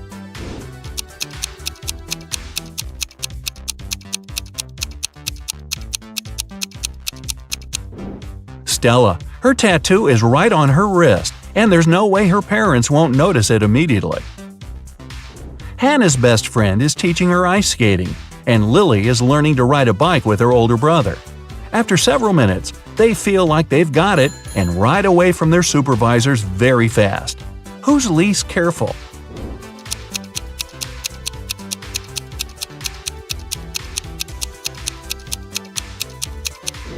Lily. Hannah has the railing by her side that she can grab in case she falls. Lily will crash to the ground. Kylie and Abby are bloggers getting ready for a party. Who is missing something?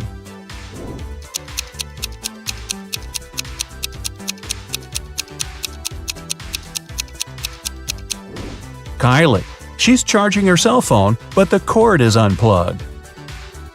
Melanie and Delilah are walking home from work late in the night.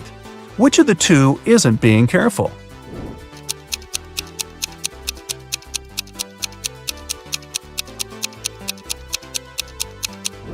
Melanie.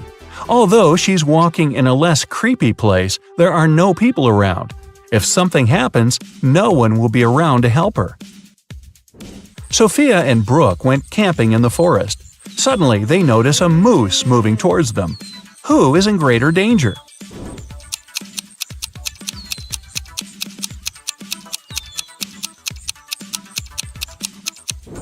Sophia, who is wearing heels and will run slower. Brooke can drop her huge backpack and use it as an obstacle. Kira and Ava want to go to a party, but their parents banned them from leaving the house. Kira decided to sneak out using the attic window, while Ava used the back door. Who won't make it to the party tonight?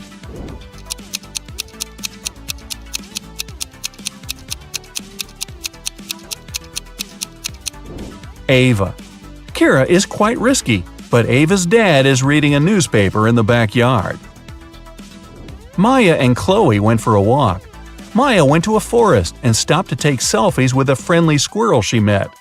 Chloe went hiking and decided to take a selfie on the cliff. Who is in danger?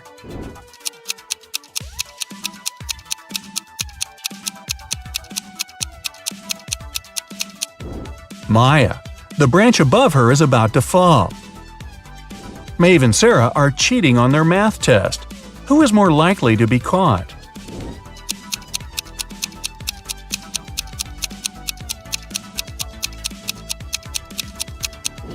Sarah. Although she's sitting in the back, the teacher's looking right at her. Bella and Ashley came home from a party which they told their parents would be a study date. Who's going to be grounded till the end of the month?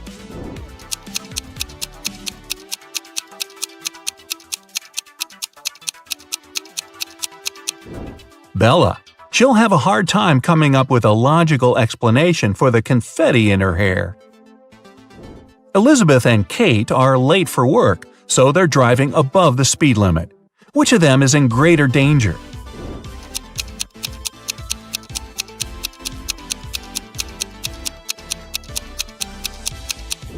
Kate. She has many objects lying scattered in her car. In case of an accident, they may hit her. Ariana and Serena have to do their house chores before they'll be allowed to go to the birthday party. Who is going to be late?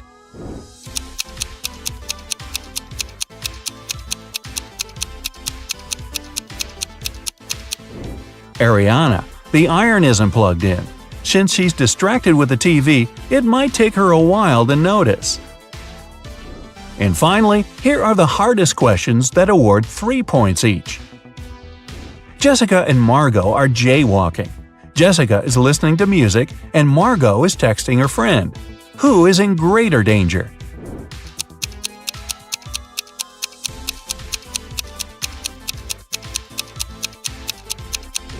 Jessica. Although they're both behaving poorly, Margot is on a straight road where she can be noticed. Jessica is jaywalking before the road takes a turn.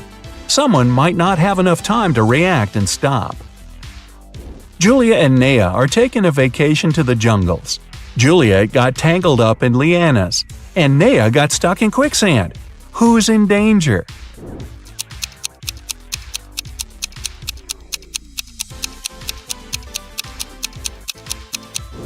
Juliet. She can't get out, and there's a jaguar approaching her. Naya is relatively fine because it's actually difficult to sink in quicksand. Leah and her friend Caleb went camping. Caleb was bitten by a snake, and Leah is sucking the venom out of his leg. Amelia is on the trip as well, and there's a black widow on her neck. Who is in danger?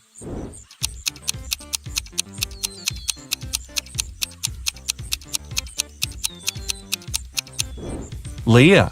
It's dangerous to suck out the venom. As for Amelia, black widows rarely bite, and the bites are rarely fatal. Becky and Allison are both in a bathtub doing their morning routine. Becky is using the hairdryer, Allison is charging her phone while scrolling through the internet. Who is less clever?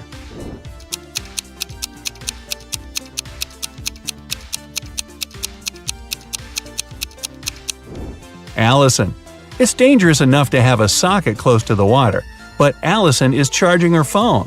Becky is sitting in the empty bathtub. She might be a little weird, but at least she's safe. Evelyn and Grace are on vacation. Evelyn is spending it in a desert, and Grace is in the wilderness. By the end of the day, they get tired and decide to spend the night where they are. Who's making a huge mistake?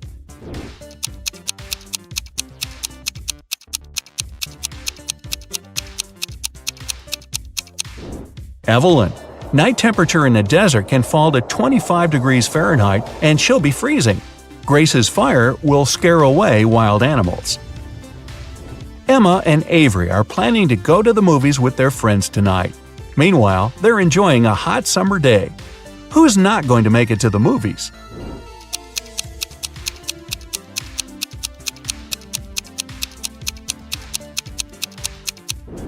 Avery. She's about to cook the meat that has been standing in the sun for a while. In the evening, she'll get food poisoning. Scarlett and Emily are sitting on a beach in a city center. Scarlett is applying makeup, and Emily is texting her friends. Who is more likely to be robbed?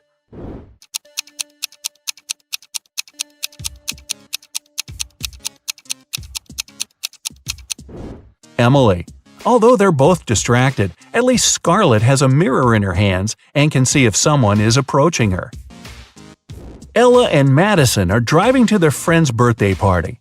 Ella is chatting on the phone with her boyfriend, while Madison is applying lipstick. Who is in greater danger?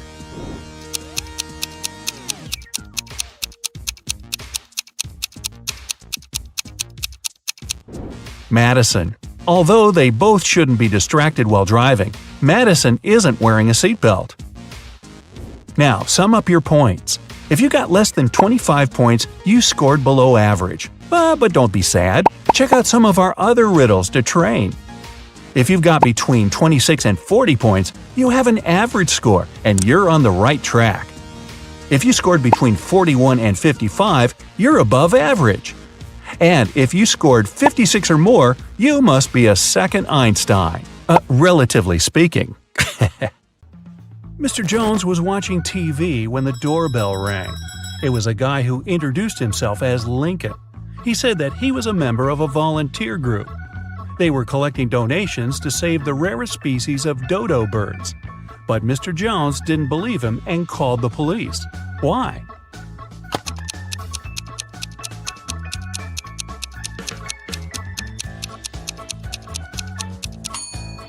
There are no more dodo birds. They went extinct in the 17th century. Arwen, a rich man's only son, visited his cousin Richie. They were talking about sports and drinking tea. Suddenly, Arwen stopped breathing and fell to the floor.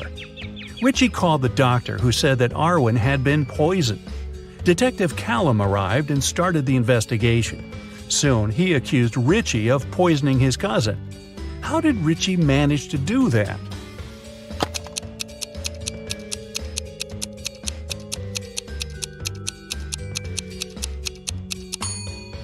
Arwen was the only one who drank his tea sweet. The poison was in the sugar. Eloise was studying in the library. She went to the bathroom and left her things on the table. When the girl returned, she realized someone had stolen her cell phone. She called the police, and they questioned the other 3 students who were in the library at that time. Bernard said, "I left the library right after Eloise. I wanted to get a drink from the vending machine. I didn't touch her things." Beth said, "I was studying the whole time and didn't even see anything." Serenity said, "I was in another part of the library and didn't come close to Eloise's table." Who stole the girl's phone?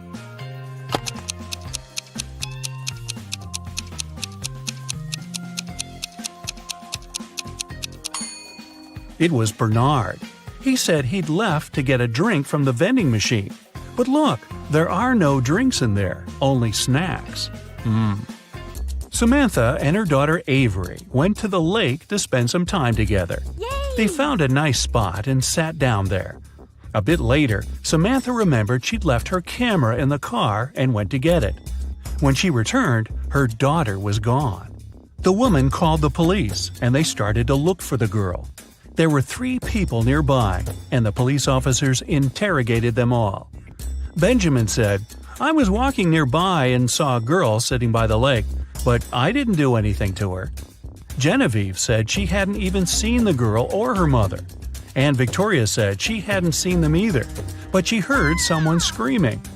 Who should the officers arrest?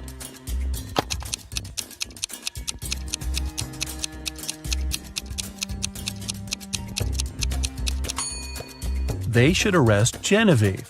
Look, She's wearing Avery's scarf." Brian called the police early in the morning. He said that the night before, he and his girlfriend Estelle had been watching a scary movie together. Estelle was afraid to go home, so she stayed at his place. She was having a bad dream with zombies chasing after her, and she didn't wake up in the morning.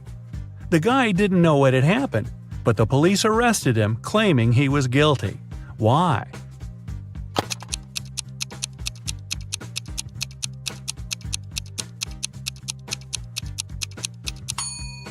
The guy said his girlfriend hadn't woke up in the morning. Then, how did he know what she had been dreaming about? Theodore came from New York to his hometown, Chicago, to spend a week with his father. 3 days later, the father called the police and said his son had poisoned himself. The police examined Theodore's things to check if there was anything suspicious. After that, they took the father to the police station for further interrogation. What seemed suspicious to them?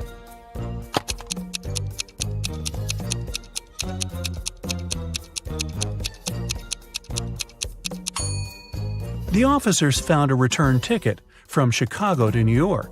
Theodore wouldn't have bought this ticket if he hadn't been planning to return to New York. Esme was having her usual walk in the forest. And you know what? She got lost again. After wandering around for a couple of hours, she finally found the witch's house. Esme asked the witch to show her the way back home. The witch wanted to make Esme her maid, but she had a problem.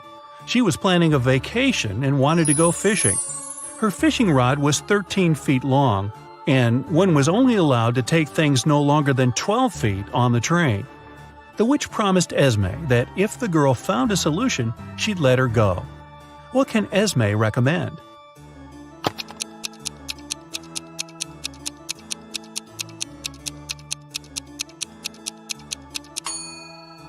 Esme was very good at geometry. She advised the witch to put the rod in a 12 by 5 foot box. Diagonally, it fit perfectly. On a Sunday evening, Mrs. Collins was having tea at her friend's house.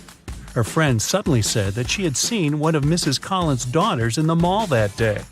Mrs. Collins got angry because all of the girls were grounded. She asked which daughter it was, but her friend couldn't tell. She wasn't wearing her glasses when she was at the mall. When Mrs. Collins returned home, she asked the girls what they had been doing the whole day. Abigail said she'd spent the day reading. Brianna said she had stayed at school after classes to study a bit more. Charlotte said that she had been practicing for her upcoming piano concert. Who lied?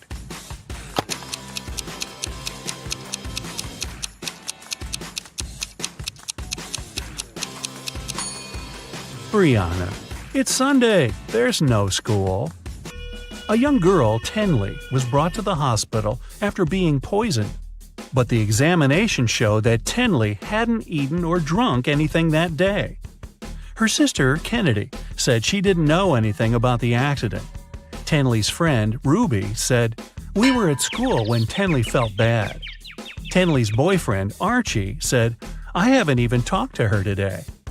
How was Tenley poisoned, and who did it?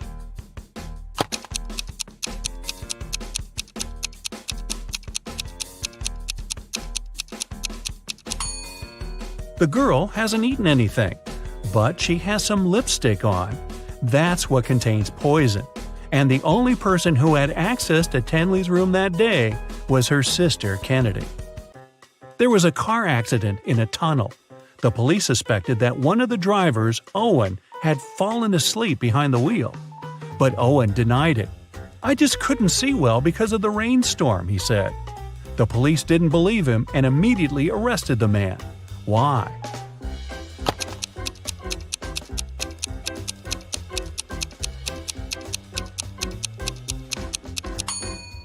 The accident happened in a tunnel. It couldn't rain there. Someone in the town was stealing cars. Every time a car disappeared, its owner would get a message from an anonymous number. In each message, there were 2 emojis that didn't make any sense. The police tracked the number, and the geolocation led to 3 houses. They questioned the owners, Mr. Walson, Mrs. Coleman, and Mr. Woolridge. Can you tell who the car thief is?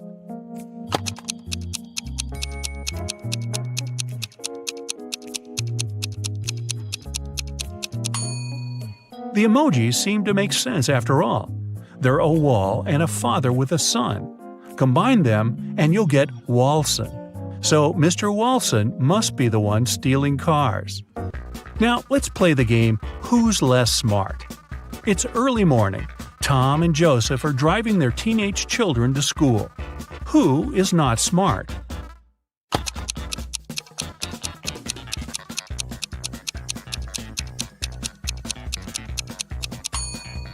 Joseph. His son is not in the car. His father has probably forgotten about the poor guy. Annie and Emma are volunteering in an animal shelter. Annie is feeding the cats, and Emma is washing the dogs. Who is not smart here?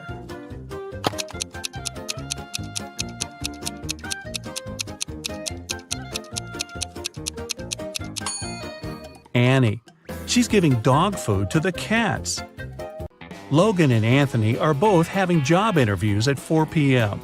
Logan is packing some food, and Anthony is ironing his best suit. Who's not smart?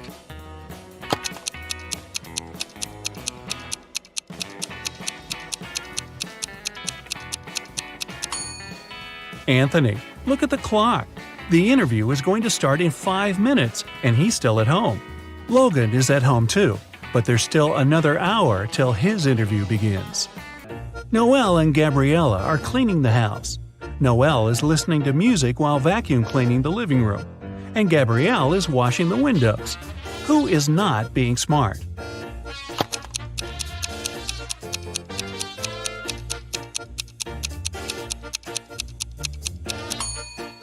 Noelle. The vacuum cleaner isn't plugged in. Skylar and Autumn are both going on summer vacation. Skylar is going to Spain, and Autumn is visiting her sister in Chile. Who is not smart?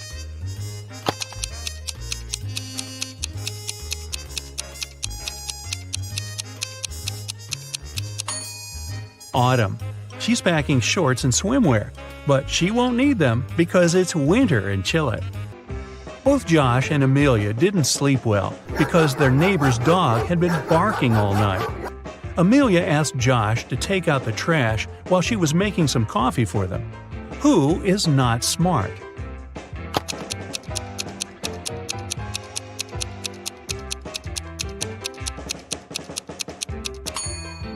Josh. Instead of the trash, he's taken out the bags with old toys they've collected to donate. Janine and Teresa are making dinner for their families. Who is not smart?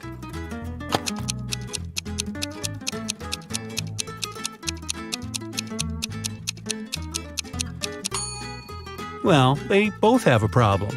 Janine is putting out a fire with water, and Teresa has a mouse in her kitchen and an ant in the dough. A wealthy man, Mr. Johnson, had a precious vase that he valued more than all other belongings. One day, the vase disappeared. The man was miserable.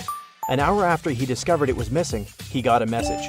If you don't come here in 10 minutes with $100,000, your vase will be broken.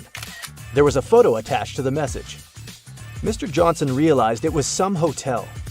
In that area, there were 3 of them: the Hero of California, Hummingbird, and Youth Hostel. Where should the man go?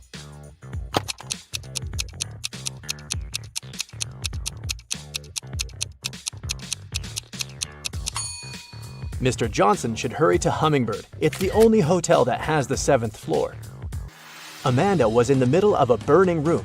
The only window was small and too high for the woman to reach. There was also nothing to climb or stand on. There was no rope, neither was there a door. And still, in a matter of seconds, Amanda was outside. How is it possible?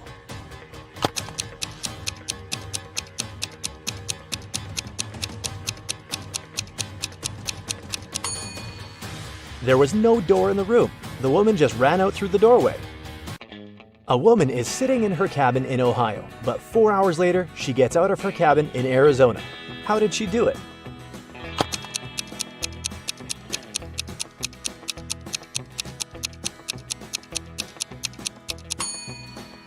The woman is a pilot, and the cabin is actually the cockpit of the plane she flies. One night, Kevin broke into a rich house. He knew its owner had just bought a unique diamond. The thief managed to get through one of the trickiest security systems he'd ever seen. And here it was, the diamond. After grabbing the gem, Kevin got out of the house, but when he was already outside the gate, 2 security guards caught him. The guy tried to persuade the men he was only a passerby, but they didn't believe him. They searched Kevin, but found nothing. The guards were puzzled and decided the thief had swallowed the diamond. But X-ray also didn't show anything strange. The security guards had to let Kevin go. The guy got home, and in a few minutes, he had the diamond in his hands. How did he smuggle it?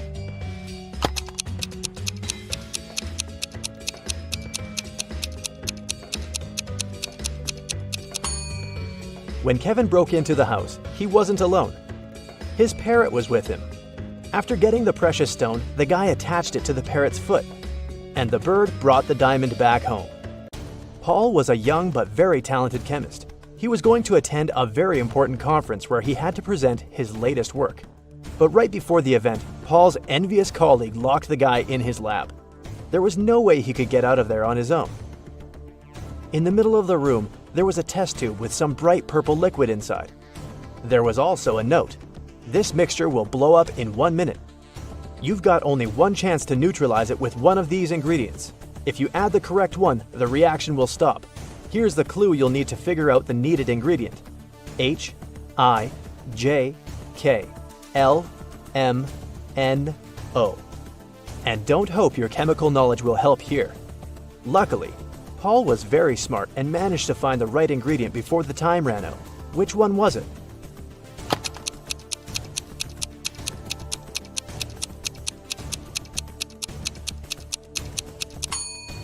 It's a row of letters from H to O. It means the needed ingredient is H2O, which is water. 2 identical vans were crossing the bridge when it collapsed. The car fell into the water and started to sink. Luckily, the drivers were unharmed. But they had to find the way to the surface really fast because the vans started to fill with water. One of the men began to push the driver's door, and the other was trying to open the side door. Who has the higher chances of survival?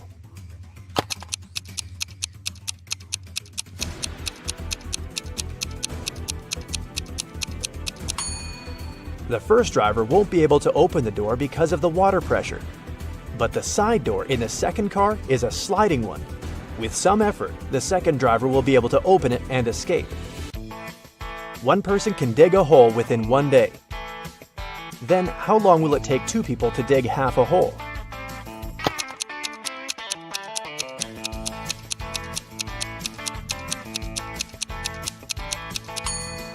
There's no such thing as half a hole.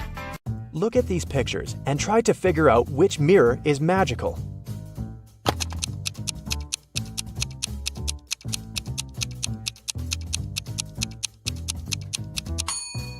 It's the one on the right. It shows the man wearing a mustache, but in real life, his face is clean shaven. Betty was having lunch in her favorite cafe when several police officers came in. They were looking for a criminal who had escaped from the police station the day before. Betty started to look around, examining the visitors. She spotted the criminal even faster than the officers did. Who was it?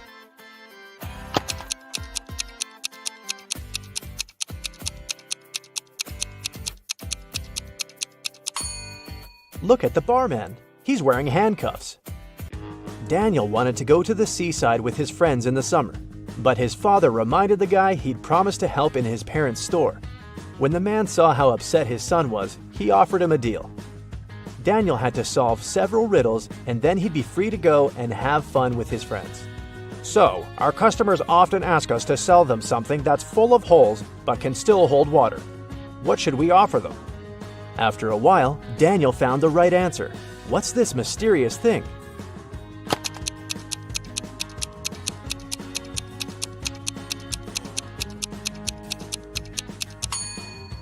It's a sponge.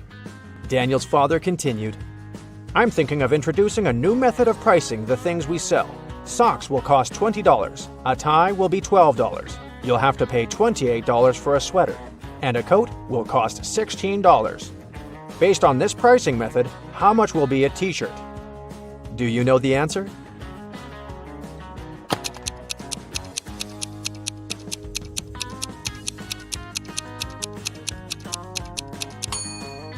Daniel was confused at first, but then he realized the correct answer was $24. His father was going to charge $4 for each letter needed to spell the item of clothing. "You're doing really well," Daniel's father told the guy. "That's why I'll give you just one more riddle. If you crack it, you can have some rest in the summer. 81 times 9 equals 801. This equation isn't correct. What can you do to make it true?"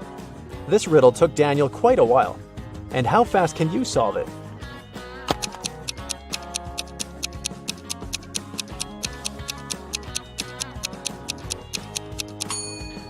All Daniel had to do was turn the equation upside down. Luckily, the guy managed to figure it out. He got 108 equals 6 times 18. Jason was a courier who regularly delivered food and other stuff to Mrs. Brown. The elderly lady really liked him a lot. She trusted him enough to let the guy use her spare key. The lady kept it under her doormat. When Mrs. Brown was away, Jason would take this key and leave everything he brought inside. One day, the guy came to the woman's house and found out the key wasn't in its usual place. He rang the bell, and a man he'd never seen before opened the door. "I'm an electrician," he said. "I was fixing some lighting problems in the living room, and the elderly lady is resting now." Jason immediately called the police. Why?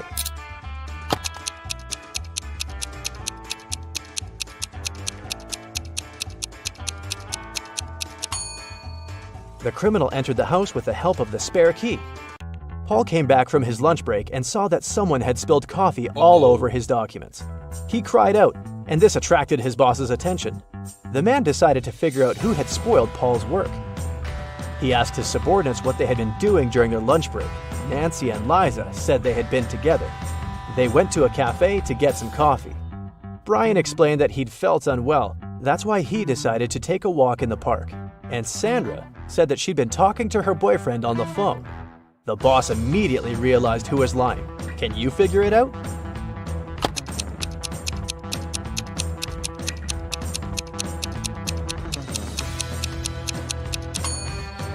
It was Sandra. There's a sign on the wall that prohibits the employees to use their phones in the office. It means the girl couldn't be speaking with her boyfriend. A wealthy businessman disappeared right from his home one afternoon.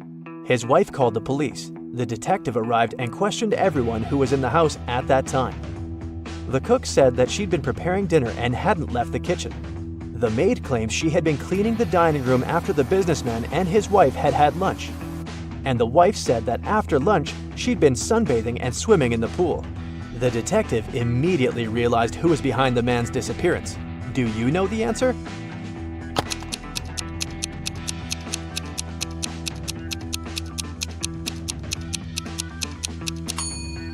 It was the wife. Look outside. It's late fall and there's no water in the swimming pool. Jeffrey was on a plane, ready to have his first parachute jump, when he started to panic. Without putting on his parachute, the guy jumped out of the plane, and still, he remained absolutely unharmed. How is it possible?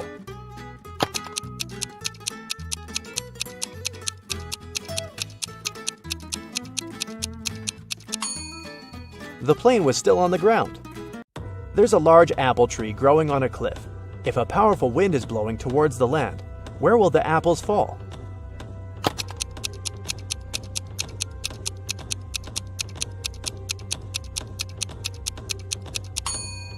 In any case, they will fall down. You go to a swimming pool once a week, and today's the day, but everything suddenly goes wrong. As soon as you enter the swimming pool, you look at the TV in the hall. Breaking news! Someone spotted a zombie in town. They probably went downtown and they may be anywhere. If you see one, call the police immediately. You think it's probably safer to stay in the swimming pool. Zombies are slow and probably aren't good at swimming. So you go to the shower to change, but as soon as you enter the shower room, you notice that something's off. Who's a zombie?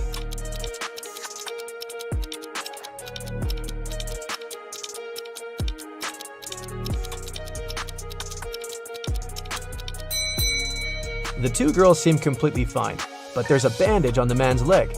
No one would go to a swimming pool if they had cuts or scratches, unless they're a zombie. Once upon a time, there was a wealthy king who hired an artist to paint his portrait.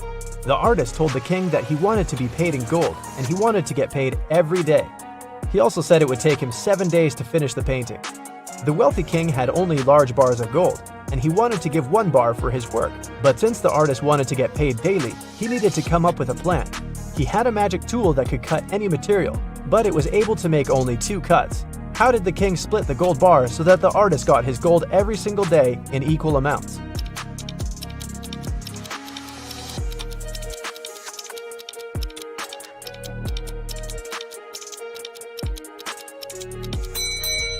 The king was really smart, so he cut the bars this way: 1/7, 2/7, and 4/7. The first day, he gave the artist 1/7 of the gold bar. The second day, he gave him 2/7, but took 1/7 back as change. The third day, he gave 1/7 back. The fourth day, he gave 4/7, but took the other 2 pieces back as change. The fifth day, he gave 1/7, so the artist got 5/7 of the bar. The sixth day, he gave 2/7, but took 1/7 back again. And the very last day, the artist got 1/7, so in the end, he had a full bar of gold. 4 friends, Josh, Maggie, Jason, and Rosie, were walking in the woods. It was a wonderful day, and they were about to start a picnic. But all of a sudden, the sun turned to black and they saw dozens of zombies approaching them. The friends started running away and saw a tunnel. It was dark and scary, but the guys knew exactly that when they crossed it, they'd be safe. They had only 12 minutes to cross the tunnel. It takes Josh 1 minute to cross it. Jason can do it in 2 minutes.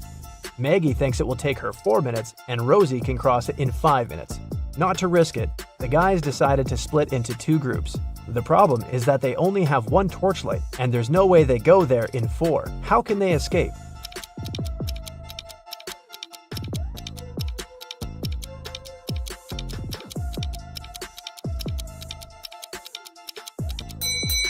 First, Josh and Jason should cross it with a torchlight while the girls are waiting on the other side. It takes 2 minutes, plus 1 minute for Josh to go back.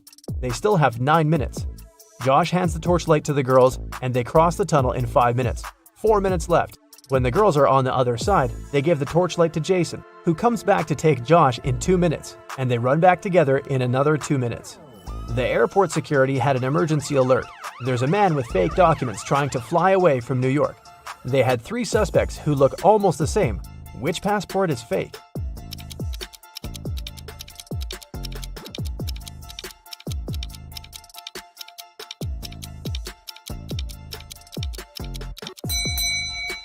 No matter what country a person is from, no passport can have a photo with mountains in the background. All backgrounds should be solid. John's passport has a suspicious photo in it. His documents are fake. Mason is a lifeguard. One day, a girl came up to him asking for help. She said someone had stolen her wallet, which she noticed when she was going to go and grab a soda pop. Mason checked the towel where the girl left her stuff, but the only thing he noticed were her own footprints. Is this girl lying to Mason?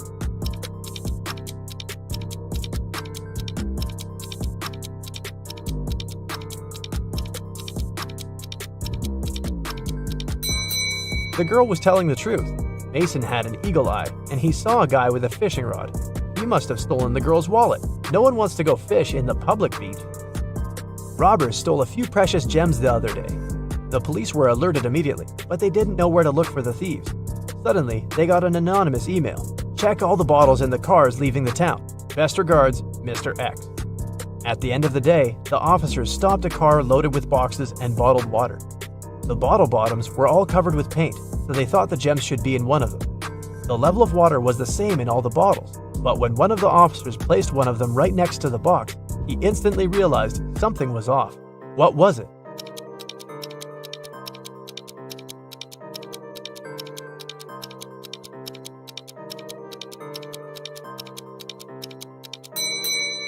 The bottle standing next to the box is much lower than those still inside. The police then found there was a double bottom and the gems were hidden right underneath it. 2 friends, Martin and Clyde, had a bet. Martin said he would throw a ball and it would come back to him. He also said there would be no obstacle or wall the ball could ricochet from. Clyde said it was impossible, and he lost. How's that?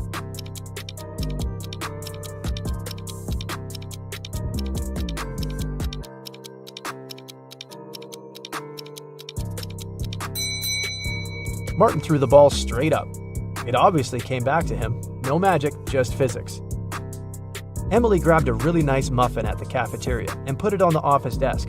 She wanted to save it for later, but when she came back from the meeting, she saw someone had eaten her muffin. There were only 3 people who could do that, and only one person is telling the truth. Grace said it was Alicia. Alicia said she didn't eat anything. Tina says she didn't eat anything either. Who ate the muffin?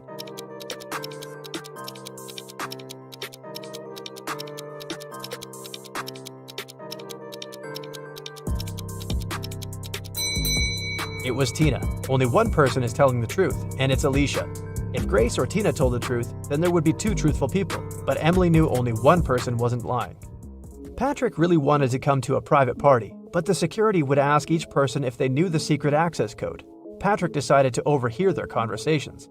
When the person came up to the entrance, the security said 6, and the guest said 3. Then the security said 10 to the second visitor, and the reply was 3 as well. The third visitor also said 3, but the security said 2. Patrick thought he was ready to join the best party in town.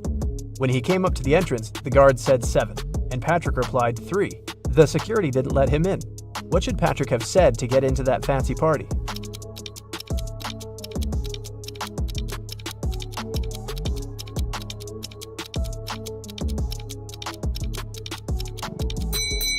He should have said 5. The guest needed to count letters. 6, 10, and 2 have 3 letters. That's why the answer was 3. In the word 7, there are 5 letters. Ben loved diamonds. For some time, he would spend $5,000 a day on precious stones. At some point, he realized he had too many gems, so he started selling them at $3,000 a piece. Sometime later, he became a millionaire. How is that possible if he was obviously losing money?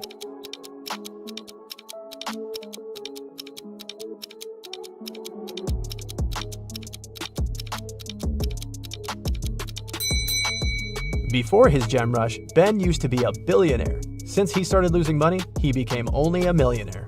A vampire moved to a big city where nobody knew him to start a brand new life. Still, he just couldn't help it and started biting locals every single night.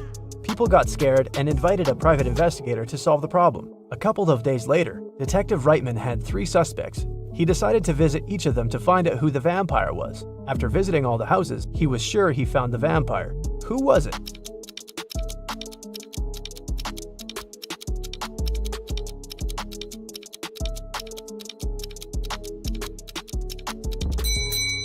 Well, the man on the left has loads of garlic in the kitchen, and vampires are scared of it.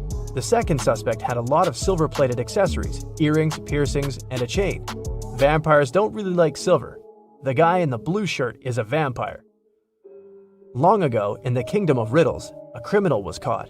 The guards took him to the king, who was famous for loving riddles. King Archibald said that if Harry, the criminal, managed to solve his riddle, he would set him free. Harry agreed, and Archibald drew a 2-foot line on the ground with his foot. The king asked Harry to make this line 2 times shorter without touching it. In the end, Harry was free. What did he do?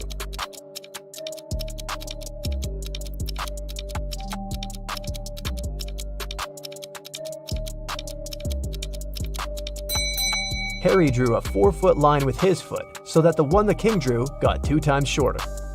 Karen took part in a TV quiz where she could win 1 pound of pure gold. This quiz wasn't like ordinary ones. At the end of the show, the host brought her 3 large jars.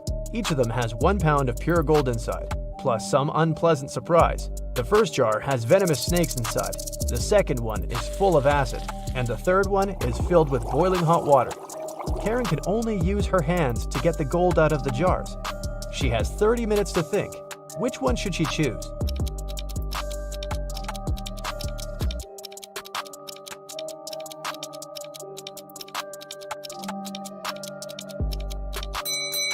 Karen should choose the one with hot water.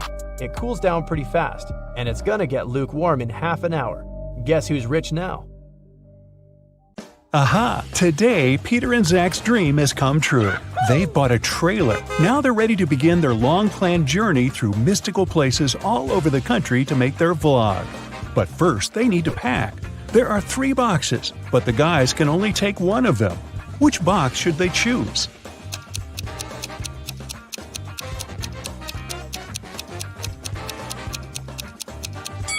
The first one. Take a look at the reflection in the mirror. The second box is empty. And the food in the third box is spoiled. Several cockroaches are crawling around too, probably not the best company for a road trip. Peter's aunt, Sarah, gave the guys 3 patchwork quilts for the trip. She said that she made all 3 of them by hand, but it's a lie. In fact, she made only 1 quilt and bought the remaining 2 online. Sarah was embarrassed to admit it because she was famous for sewing everything by hand. Can you tell which blanket is handmade?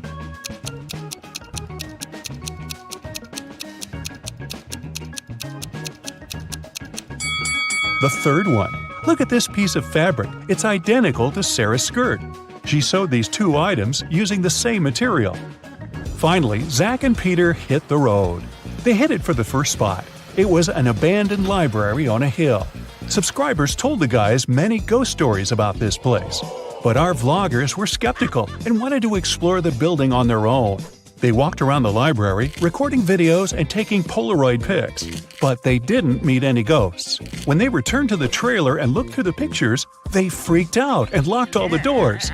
They left this creepy place as soon as possible. What scared them so much?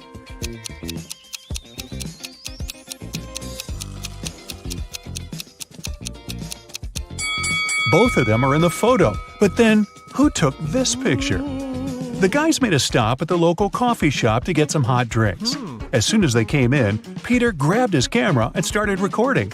Why?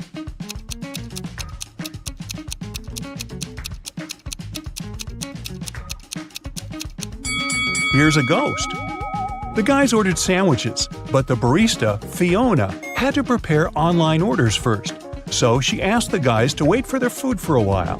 Fiona cut 1 loaf of bread into 4 pieces in 12 seconds. How much time does she need to cut the same loaf of bread into 5 pieces?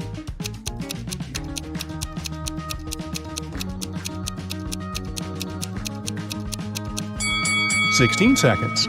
To get 4 pieces of bread, she must make 3 cuts. If it takes her 12 seconds to make 3 cuts, it means she makes 1 cut in 4 seconds.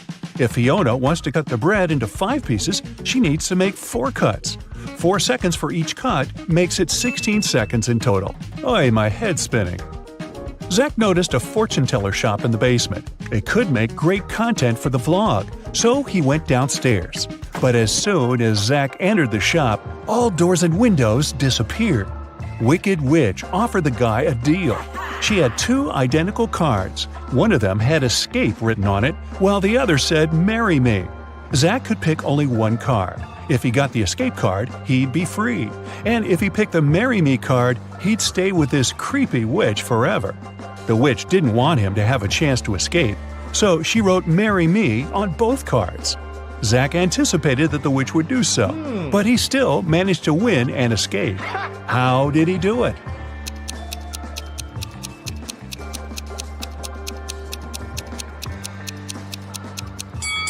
He picked a card and dropped it in the fireplace, saying it was an accident. The witch had to reveal the remaining card that said marry me. According to the rules, there had to be 2 different cards. So the witch had nothing to do but agree that the card Zach had picked and burned must have been the escape card. Peter and Zach continue their journey. In the evening, the guys saw these 3 hitchhikers not far from a bus stop. They could only pick up 1 person. Who should they choose?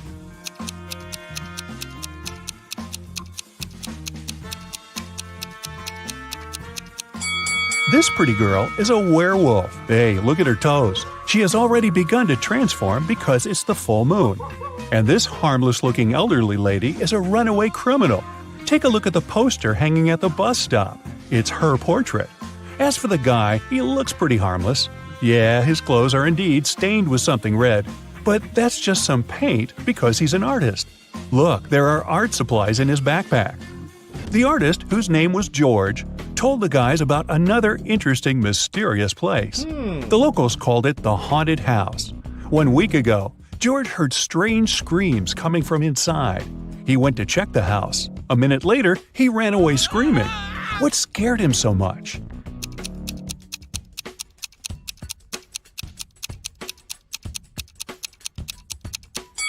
The portrait of this creepy clown is moving. Zach and Peter decided to explore that haunted house. When they entered the building, they didn't see any portraits. but they heard screams coming from the basement. They walked downstairs and found a loudspeaker that replayed the screams over and over again. There was a clown costume in the closet. Zach and Peter found 3 suspects among the neighbors and asked them just one question. "What did you do 1 week ago?" Mr. Daniel said, "I was on vacation in Spain for 2 weeks. We came back yesterday." Jessica said, "I have very sensitive skin. I wouldn't spoil it by wearing a clown mask." As for Henry, he said he had been preparing for his tests at college 24/7. Who's lying?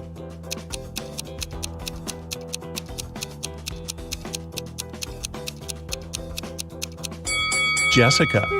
Zach and Peter didn't say anything about the clown, but she started making excuses anyway. The guys arrived at the local hospital to film an interview with a famous professor, Dr. Thompson. But first, he had to help 4 people. Kyle complained, "I'm misophonic. I wash my hands 100 times a day." Kelly explained, "I'm afraid of heights. I can't even ride a bike." Fred complained, "I have a strong fear of water. I can't even look at a faucet." And Jenny claimed that she had claustrophobia. She always fainted in elevators. Dr. Thompson knew for sure that only one of these people told the truth. Can you tell who?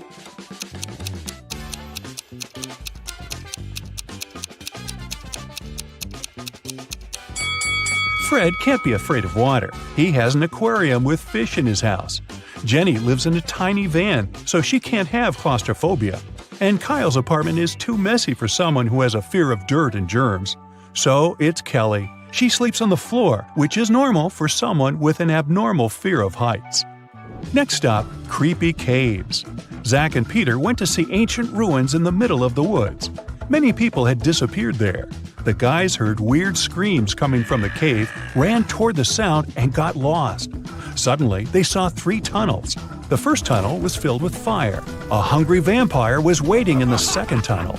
And the third tunnel was filled with poisonous apples. Which way should they choose?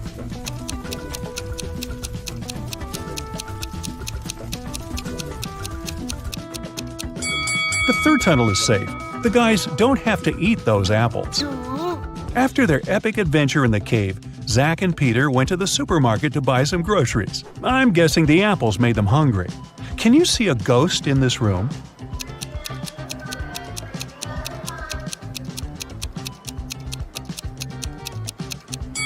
Here it is. Peter and Zach found out that people had seen some zombies in this abandoned town. So they decided to make a stop there and check for themselves. The town looked empty. The guys were very disappointed. But suddenly, a crowd of hungry zombies popped out of nowhere and started chasing them. The guys ran into a hospital and locked the door. Zombies began breaking the door down. Luckily, a helicopter with a rescue team arrived quickly. It was going to land on the roof. Zach and Peter needed to get there as soon as possible. Help them find the shortest way.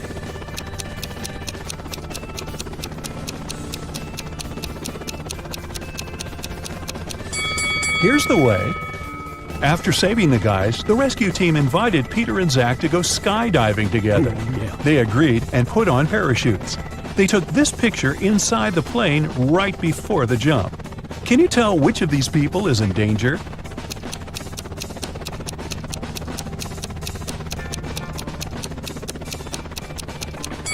This man over here, he's wearing a regular backpack instead of a parachute. The guys made a stop on the shore of a famous, mysterious lake. They went fishing. Suddenly, a mermaid jumped out of the water and dragged Zach into the lake. Peter jumped into the water to rescue his friend. Finally, he found Zach wrapped in seaweed on the rocks in the middle of the lake. 3 mermaids had gathered around Zach and were singing their songs. When they noticed Peter, they said, "We'll set your friend free if you guess which one of us is not a real mermaid." Can you help the guy?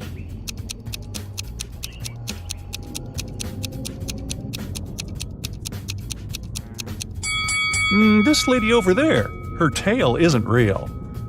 Sometime later, Peter's aunt, Sarah, called them. She was very upset. She found out that she had left her diamond ring in the guy's trailer. Peter found the ring and said, "No worries, we're going to send it back to you." But there was a problem. If he sent it by post without locking the box, the ring would be stolen. Both Peter and Sarah had some locks, but neither of them had the key that would open the lock of the other. Still, they managed to make it work, and Sarah got her ring back. How did they do it?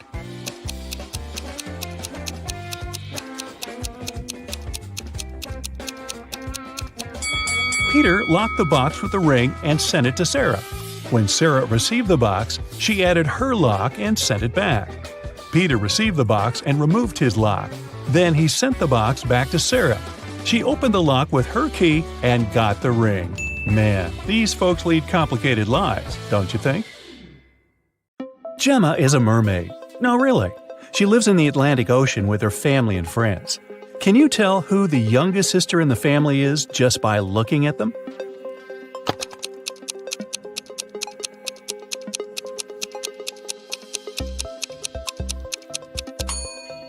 Take a look at the granny mermaid. She has plenty of starfish on her tail. It's a hint. Each star symbolizes 1 year of life. That means that the second mermaid is the youngest. Her tail is decorated with 15 starfish, which means she's 15. And 2 other sisters are 18 and 22 years old, respectively. Now one day, Gemma went to a mermaid party, but one of the guests was not a real mermaid. Can you tell who it was?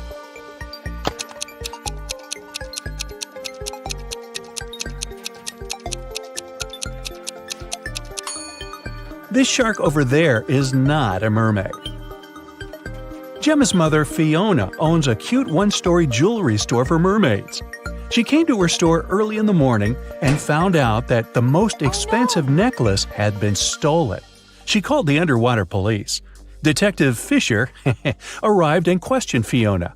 "I closed the store at 10 p.m. and went home. The pearl necklace was still right there." Detective Fisher identified 3 suspects.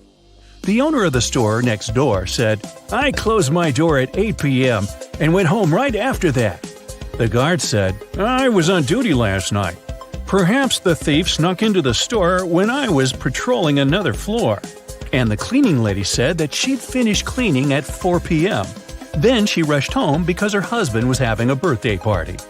So, who's lying?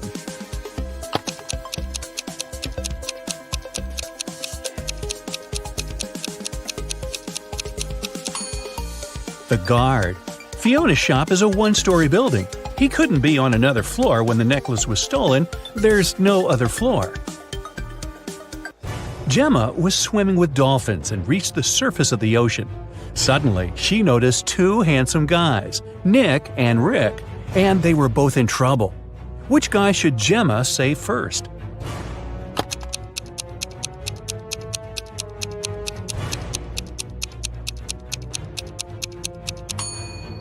Rick.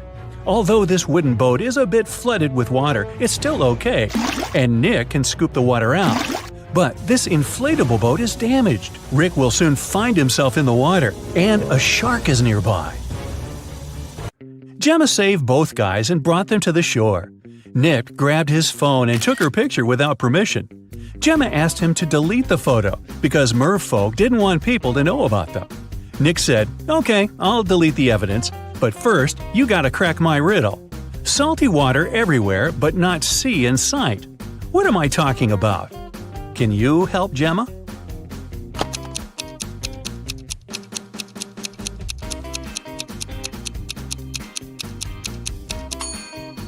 The correct answer is tears.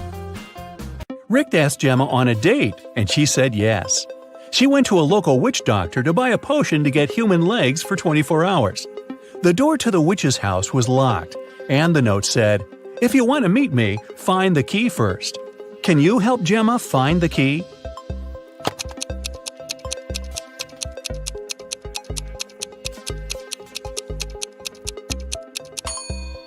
Here it is.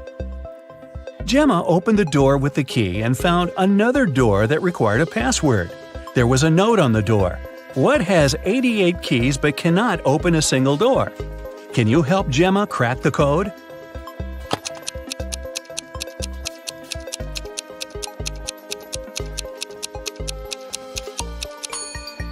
It's a piano. Gemma didn't have any money. The witch offered her this deal. If you guess my riddle, I'll give you the potion for free. But if you don't crack it, you will be my servant forever. So listen, 2 in a hole and 4 in a pack. 6 in a trio, you see. 8's a quartet, but what you must get is the name that fits just one of me. What am I? Gemma cracked this riddle right away and got her potion. What about you?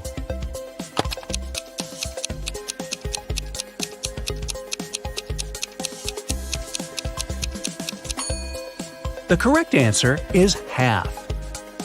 Gemma got the potion, drank it, and turned into a human. There were 3 routes she could take to get to the meeting point. The first path led through a village inhabited by vampires. The second path is full of toxic flowers that could make her lose her mind.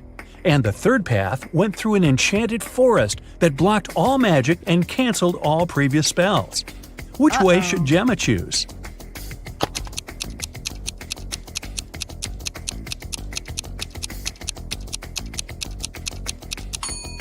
The first option is the safest. It's a sunny day and vampires are probably sleeping. Rick and Gemma met at a restaurant called 3 Mermaids. But there are only 2 statues of mermaids on the porch. The owner of the cafe, Victor, is well aware of this and could easily fix this. But he doesn't. Why?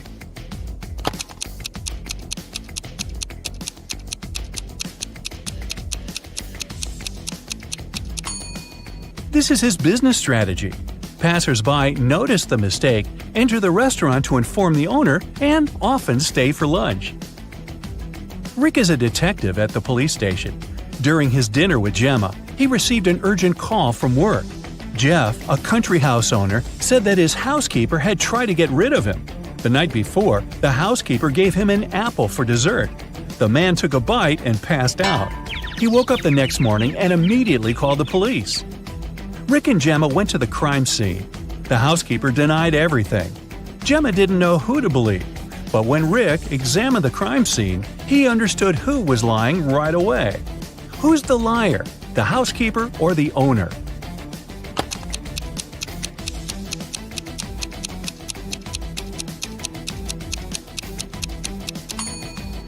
The owner said he'd eaten a poison apple. So if it happened the day before, this apple must be brown now. But it's not. The man must have bitten into it just before calling the police. Gemma didn't notice this clue because she doesn't live on land. Rick and Gemma decided to have a picnic in a sunflower field. But something's wrong here. Can you tell what exactly?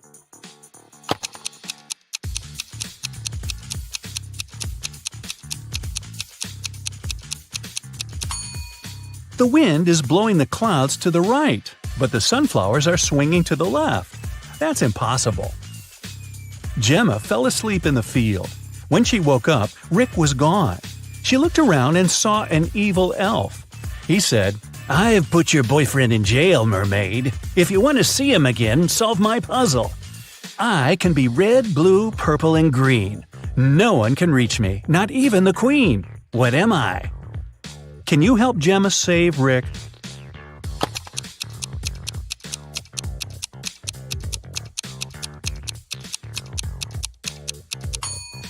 The correct answer is rainbow. The elf took Gemma to his secret lab. He said, "I've cloned your boyfriend so we don't need him anymore. Now you may take him home. Unfortunately, I don't remember which of them is the real Rick, but you know better. Can you help Gemma decide which of these guys is her Rick?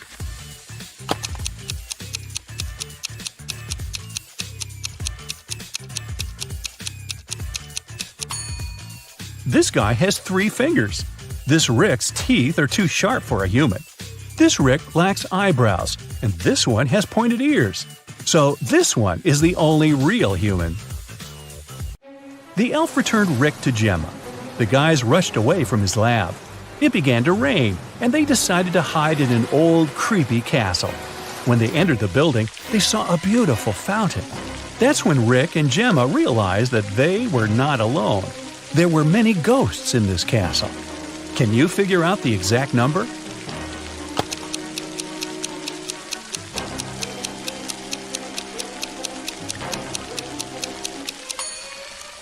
There are 7 ghosts in this picture.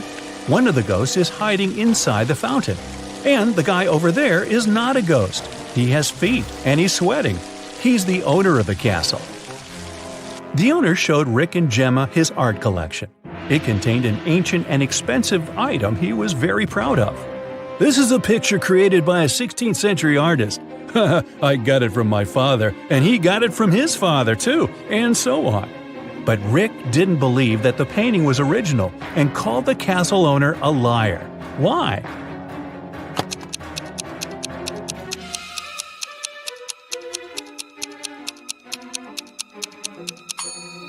See this plastic cup? It couldn't exist in the 16th century. Well, it stopped raining and the guys decided to leave the castle. But the door had disappeared. The owner of the castle was very angry and offered them only 3 options to escape. There was a tunnel with a fire burning inside behind the first door. Dangerous, angry snakes were waiting behind the second door. And there was a portal leading to a black hole behind the third door. Which door should Gemma and Rick choose?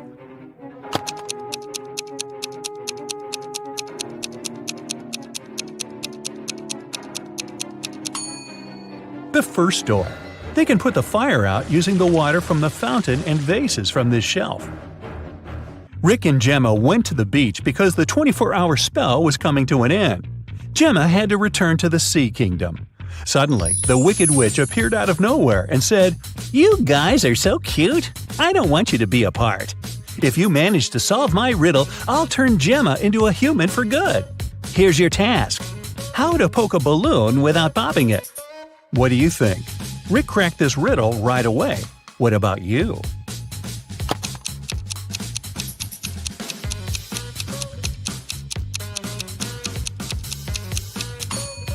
The correct way to do it is by letting the air out of the balloon first.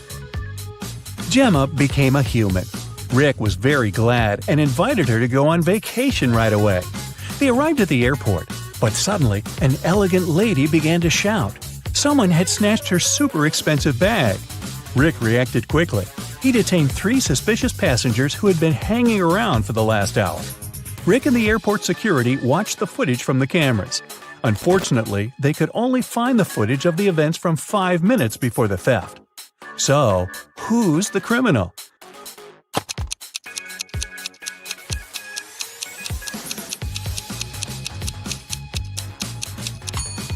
It's the guy over there. The elderly woman's bag only looks bigger because she put her jacket inside. And the stolen bag wouldn't fit in this girl's purse.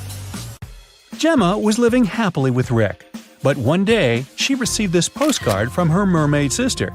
Gemma was horrified. Oh, no. She dropped everything and went back to the Sea Kingdom to save her sister.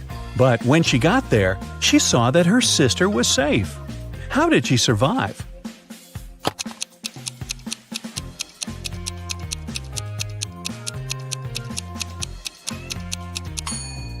See these theater curtains in the picture? It was a show for the inhabitants of the sea. Well, that figures. During the math class, Mrs. Stevens had a task for the students. They had to say, what was 3 plus 3 times 3? 2 people raised their hands, and she asked both. Toby said that the answer was 18. Cassidy disagreed and said that the answer was 12.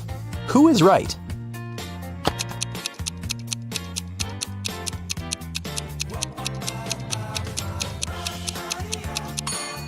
Cassidy. The multiplication is always done first, so we multiply 3 by 3, that's 9. Then we add another 3 and get 12. It takes Genevieve 12 seconds to cut 1 loaf of bread into 5 pieces. How much time does she need to cut the same loaf into 6 pieces?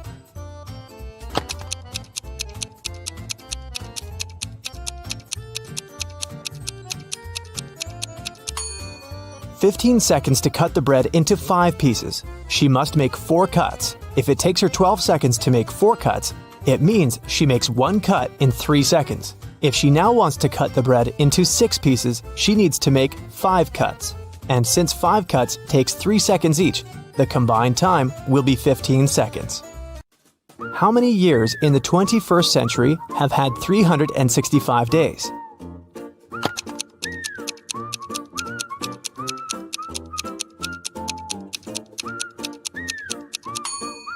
Some of the years did have 366 days, and still, all of the years have had 365. So starting with 2001, it's been 20 years by now. No time to explain, but Tim needs to break into his mom's computer. The problem is that he doesn't know the passcode, but here's a hint. What's the passcode?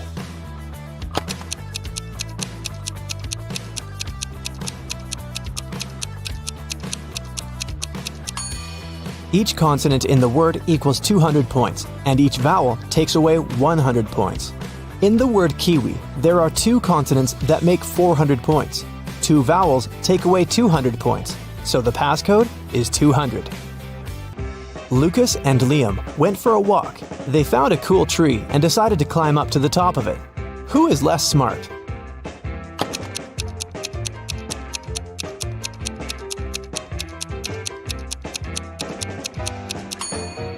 Lucas, the branch he's going to use is about to crack. He's in for a nasty fall. Michael and Logan are bloggers. To boost their popularity, they decided to take selfies in dangerous places. Michael is taking a selfie while surfing a huge wave, and Logan is taking one standing on the edge of a bridge. Who is in greater danger?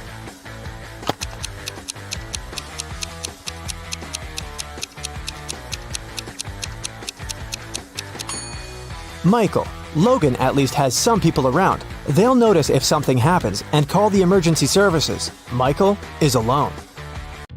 Thomas and Abigail were going on a date. Thomas arrived half an hour earlier and decided to go and buy some flowers. Abigail had just returned from London and was driving to meet the guy. Who is doing something wrong?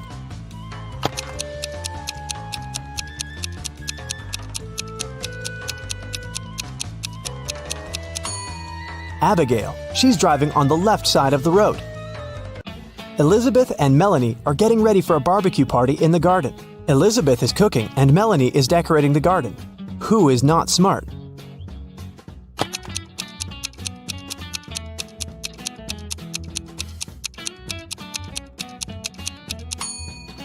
Elizabeth. While she's cooking, the meat is going bad in the sun. It was June, and students were going to have their most difficult exam. Each of them was assigned to a particular seat, but a professor was paying special attention to one of the students. He supposed they were going to cheat. Who was his suspect and why?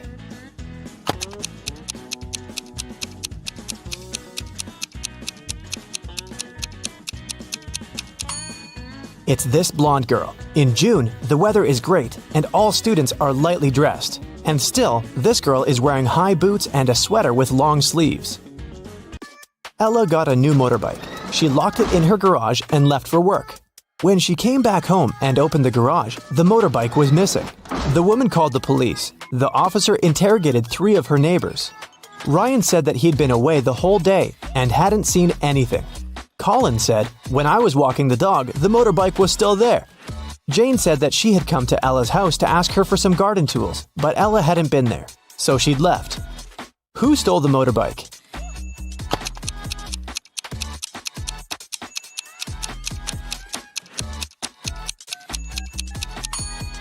It was Colin. He said he'd seen the motorbike in the garage, but the door was closed, so he couldn't possibly spot the bike. Look at the sequence of letters. What should be the next one?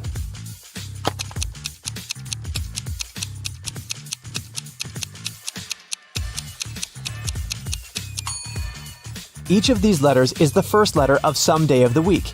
S stands for Sunday, M for Monday, and then we've got Tuesday, Wednesday, Thursday, and Friday.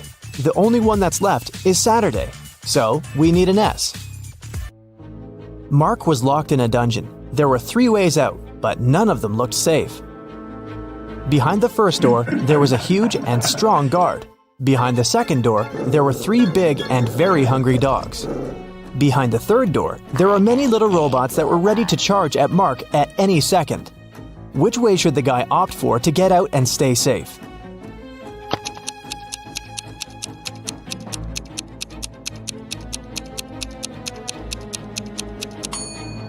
I'd say the third one. Although there are angry little robots, they're still super small and probably can't cause much harm. Emily woke up in a weird place she'd never been before. She looked around and saw 3 ways out. But there was a catch. Behind the first door, there was an iron block with a motion sensor that would crush everyone who entered the room. Behind the second door, there was an electric shock device that never missed. Behind the third door, there was broken glass all over the floor. Which way should Emily choose?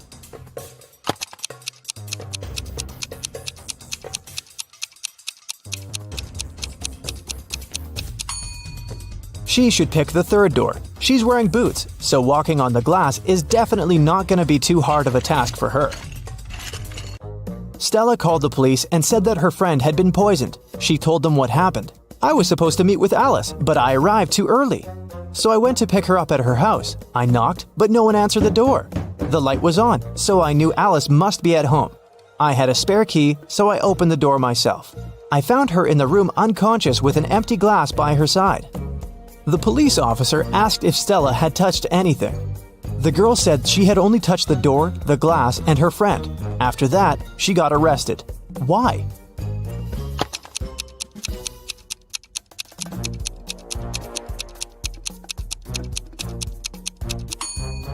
She said the lights had been on, but she didn't say anything about touching the light switch.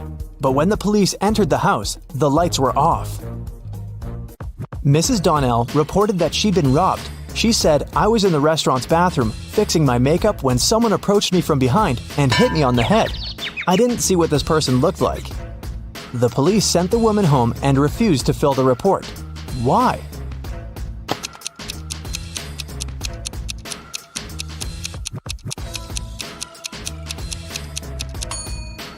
The woman was fixing her makeup. This means she was looking in the mirror. If someone had tried to approach her from the back, she would have definitely seen this person.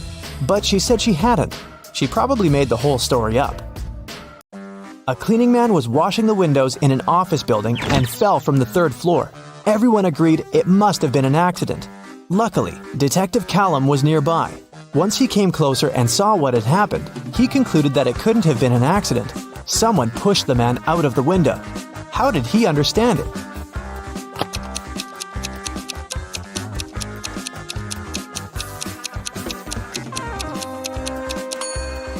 Look, the window the guy fell out of is now closed. If it had been just an accident, the window would still remain open.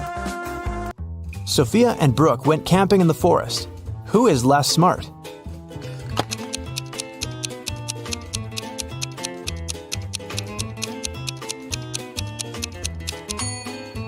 Brooke. Look, she's wearing heels. Nicole and Kate are late for work. They're both driving fast, breaking the speed limit. Which of them is in greater danger?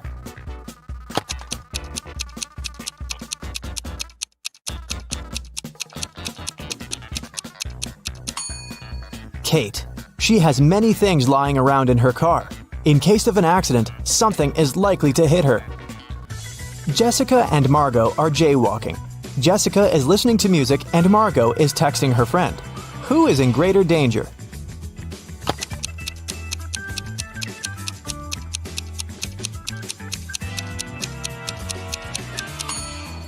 Jessica.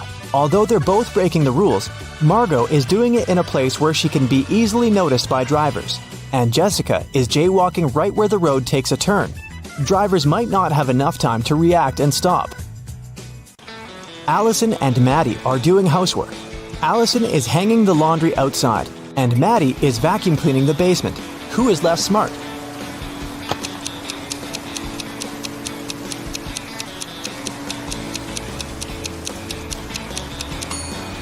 Allison. She's hanging the laundry outside, but it's raining. After Theodore was shipwrecked, he found himself on a deserted island. Luckily, he still had his pills. There were 2 green and 2 yellow ones left. He needed to take 1 green and 1 yellow pill every day. The problem was that the man couldn't see anything at all and couldn't tell the color of the pills. There wasn't a soul around to help him. How can he manage it?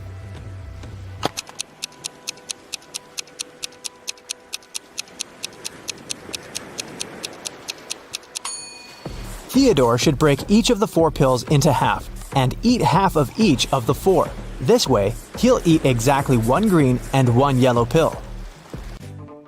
Camilla and Vivian are sisters. For her birthday, Vivian got a beautiful bracelet. Camilla liked it too and occasionally borrowed it. One day, Vivian noticed that the bracelet was gone again. She knocked on her sister's door. Camilla opened it, saw Vivian, shut the door again, and locked it. Half a minute later, Vivian broke into the room and started searching for the bracelet, but she didn't find anything. Then she realized where the accessory was.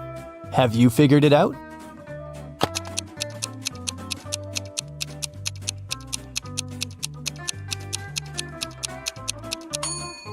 Vivian remembered that when Camilla first opened the door, she had her hair down. But now she has her hair up.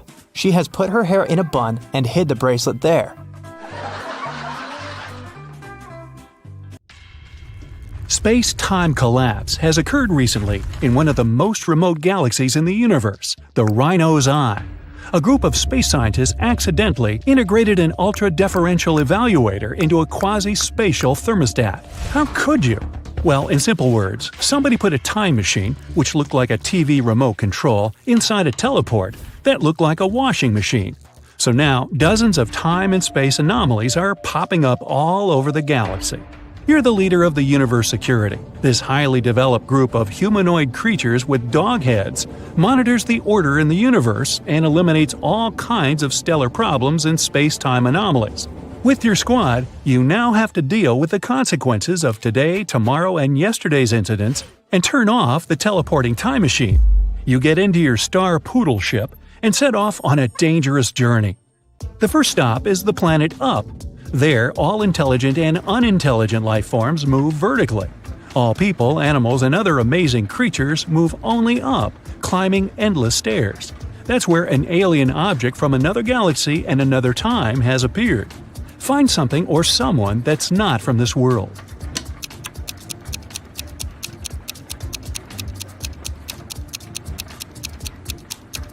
Look!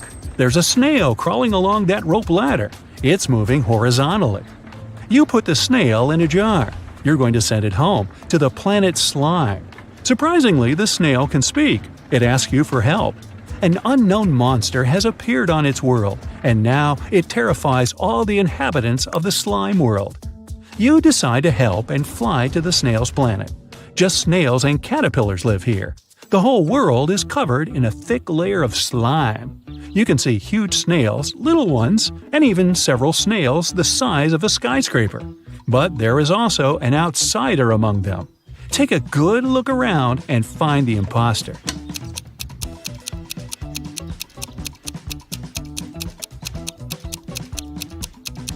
Among snail shells, you notice the shell of a big hermit crab. It looks like any other snail shell, but a pair of claws peek out of it. You set up a force field around the crab and transport it to your ship. Your mission here is over. The snails are grateful to you.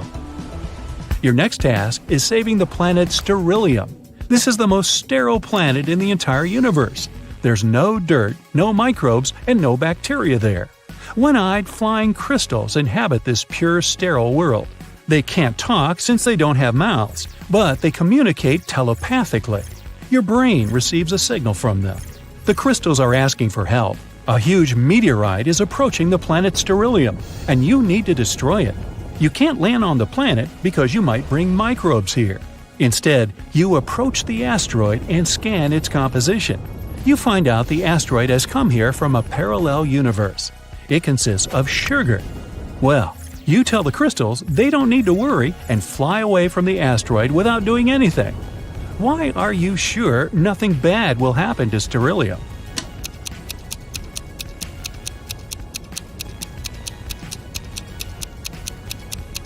The sugar asteroid will melt and burn up in the planet's atmosphere in a matter of seconds. You find out that a guest from the future has turned up on Earth 9. Technologies on this planet are not developed. Even the steam engine hasn't been invented yet. So you decide to perform your mission secretly. You arrive at the field and see 3 farmers. They walk on the plowed land and carry vegetables. One of them is a farmer from the future. But who?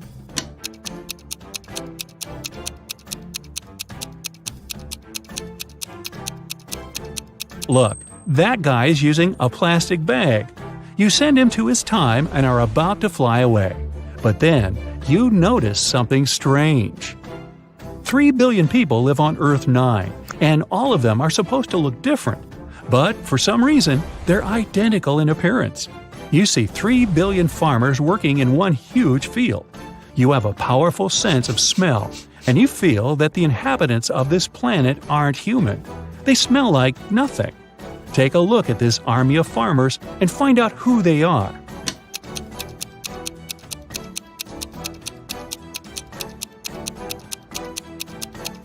They are all holograms. One of the farmers is flickering, see? But why would someone create such a huge optical illusion? At this moment, all the farmers, the land, trees, and grass begin to blink. The whole world around you disappears. You are inside a small white room now. Your face turns into a human one. Your mouth is covered with a bandage so you can't speak. Your spacesuit turns into a gray shirt. The door opens and a big guy in a white coat enters. He gives you a mop and a bucket of water. "Wash the room," he says, and leaves. You don't remember who you are or how you got here. You need to find out what's going on, but first you need to know what you look like. How can you figure it out in a white room without any glass surfaces, mirrors, and windows?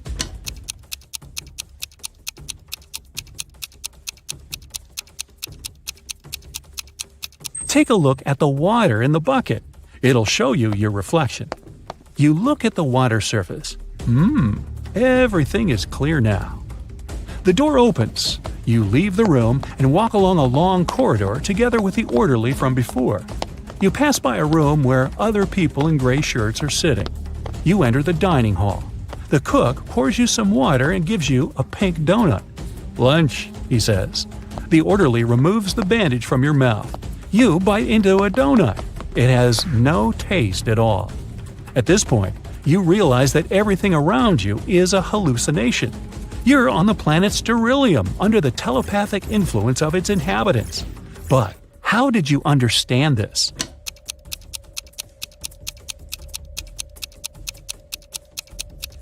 When you looked at your reflection in the bucket, you saw your real face, the dog's one. Everything is too clean and sterile around, and the donut has no taste. Crystals don't know what taste is, so they can't create it. They want to study your body to build an immune system for themselves and destroy the galaxy. Well, you figured out their secret plan, but how will you get out of here? The only way is to use some bacteria. But where can you get microbes on an absolutely sterile planet? At the moment, you look at the orderly and spit at him. Chaos erupts all over the place. The cook screams and runs away. Your shirt disappears. You become the leader of the universe security again, and your head turns into that of a dog. Your saliva contains microbes. When you spat at the crystal, you infected the entire planet. You leave Sterilium during the microbial apocalypse. You meet with your team and are now flying through outer space. Suddenly, you catch a signal from a huge planet called Gectum. It seems the time machine is there. At the moment, the planet is falling into a black hole. You land on Gectum. The sky is slowly becoming black. You notice the shimmering washing machine. This is it. You attach several cables to the machine and lift it onto your ship. The gravitational force of the black hole is growing. Your ship doesn't have enough power to leave this place. What should you do?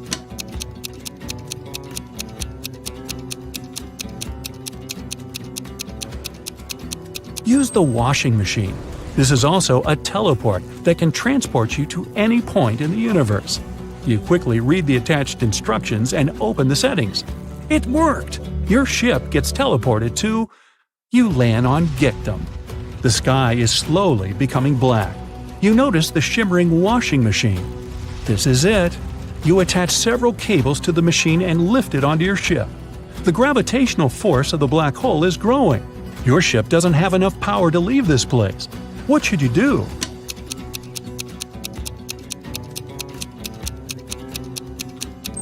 Use the washing machine. This is also a teleport that can transport you to any point in the universe. You quickly read the attached instructions and open the settings. It worked! Your ship gets teleported to… Wait, what's going on? You experience the same episode again and again. Apparently, you've activated not the teleport but the time machine. Now you're stuck in a time loop and endlessly experience the fall into the black hole that devours time and space. How are you going to escape from the loop?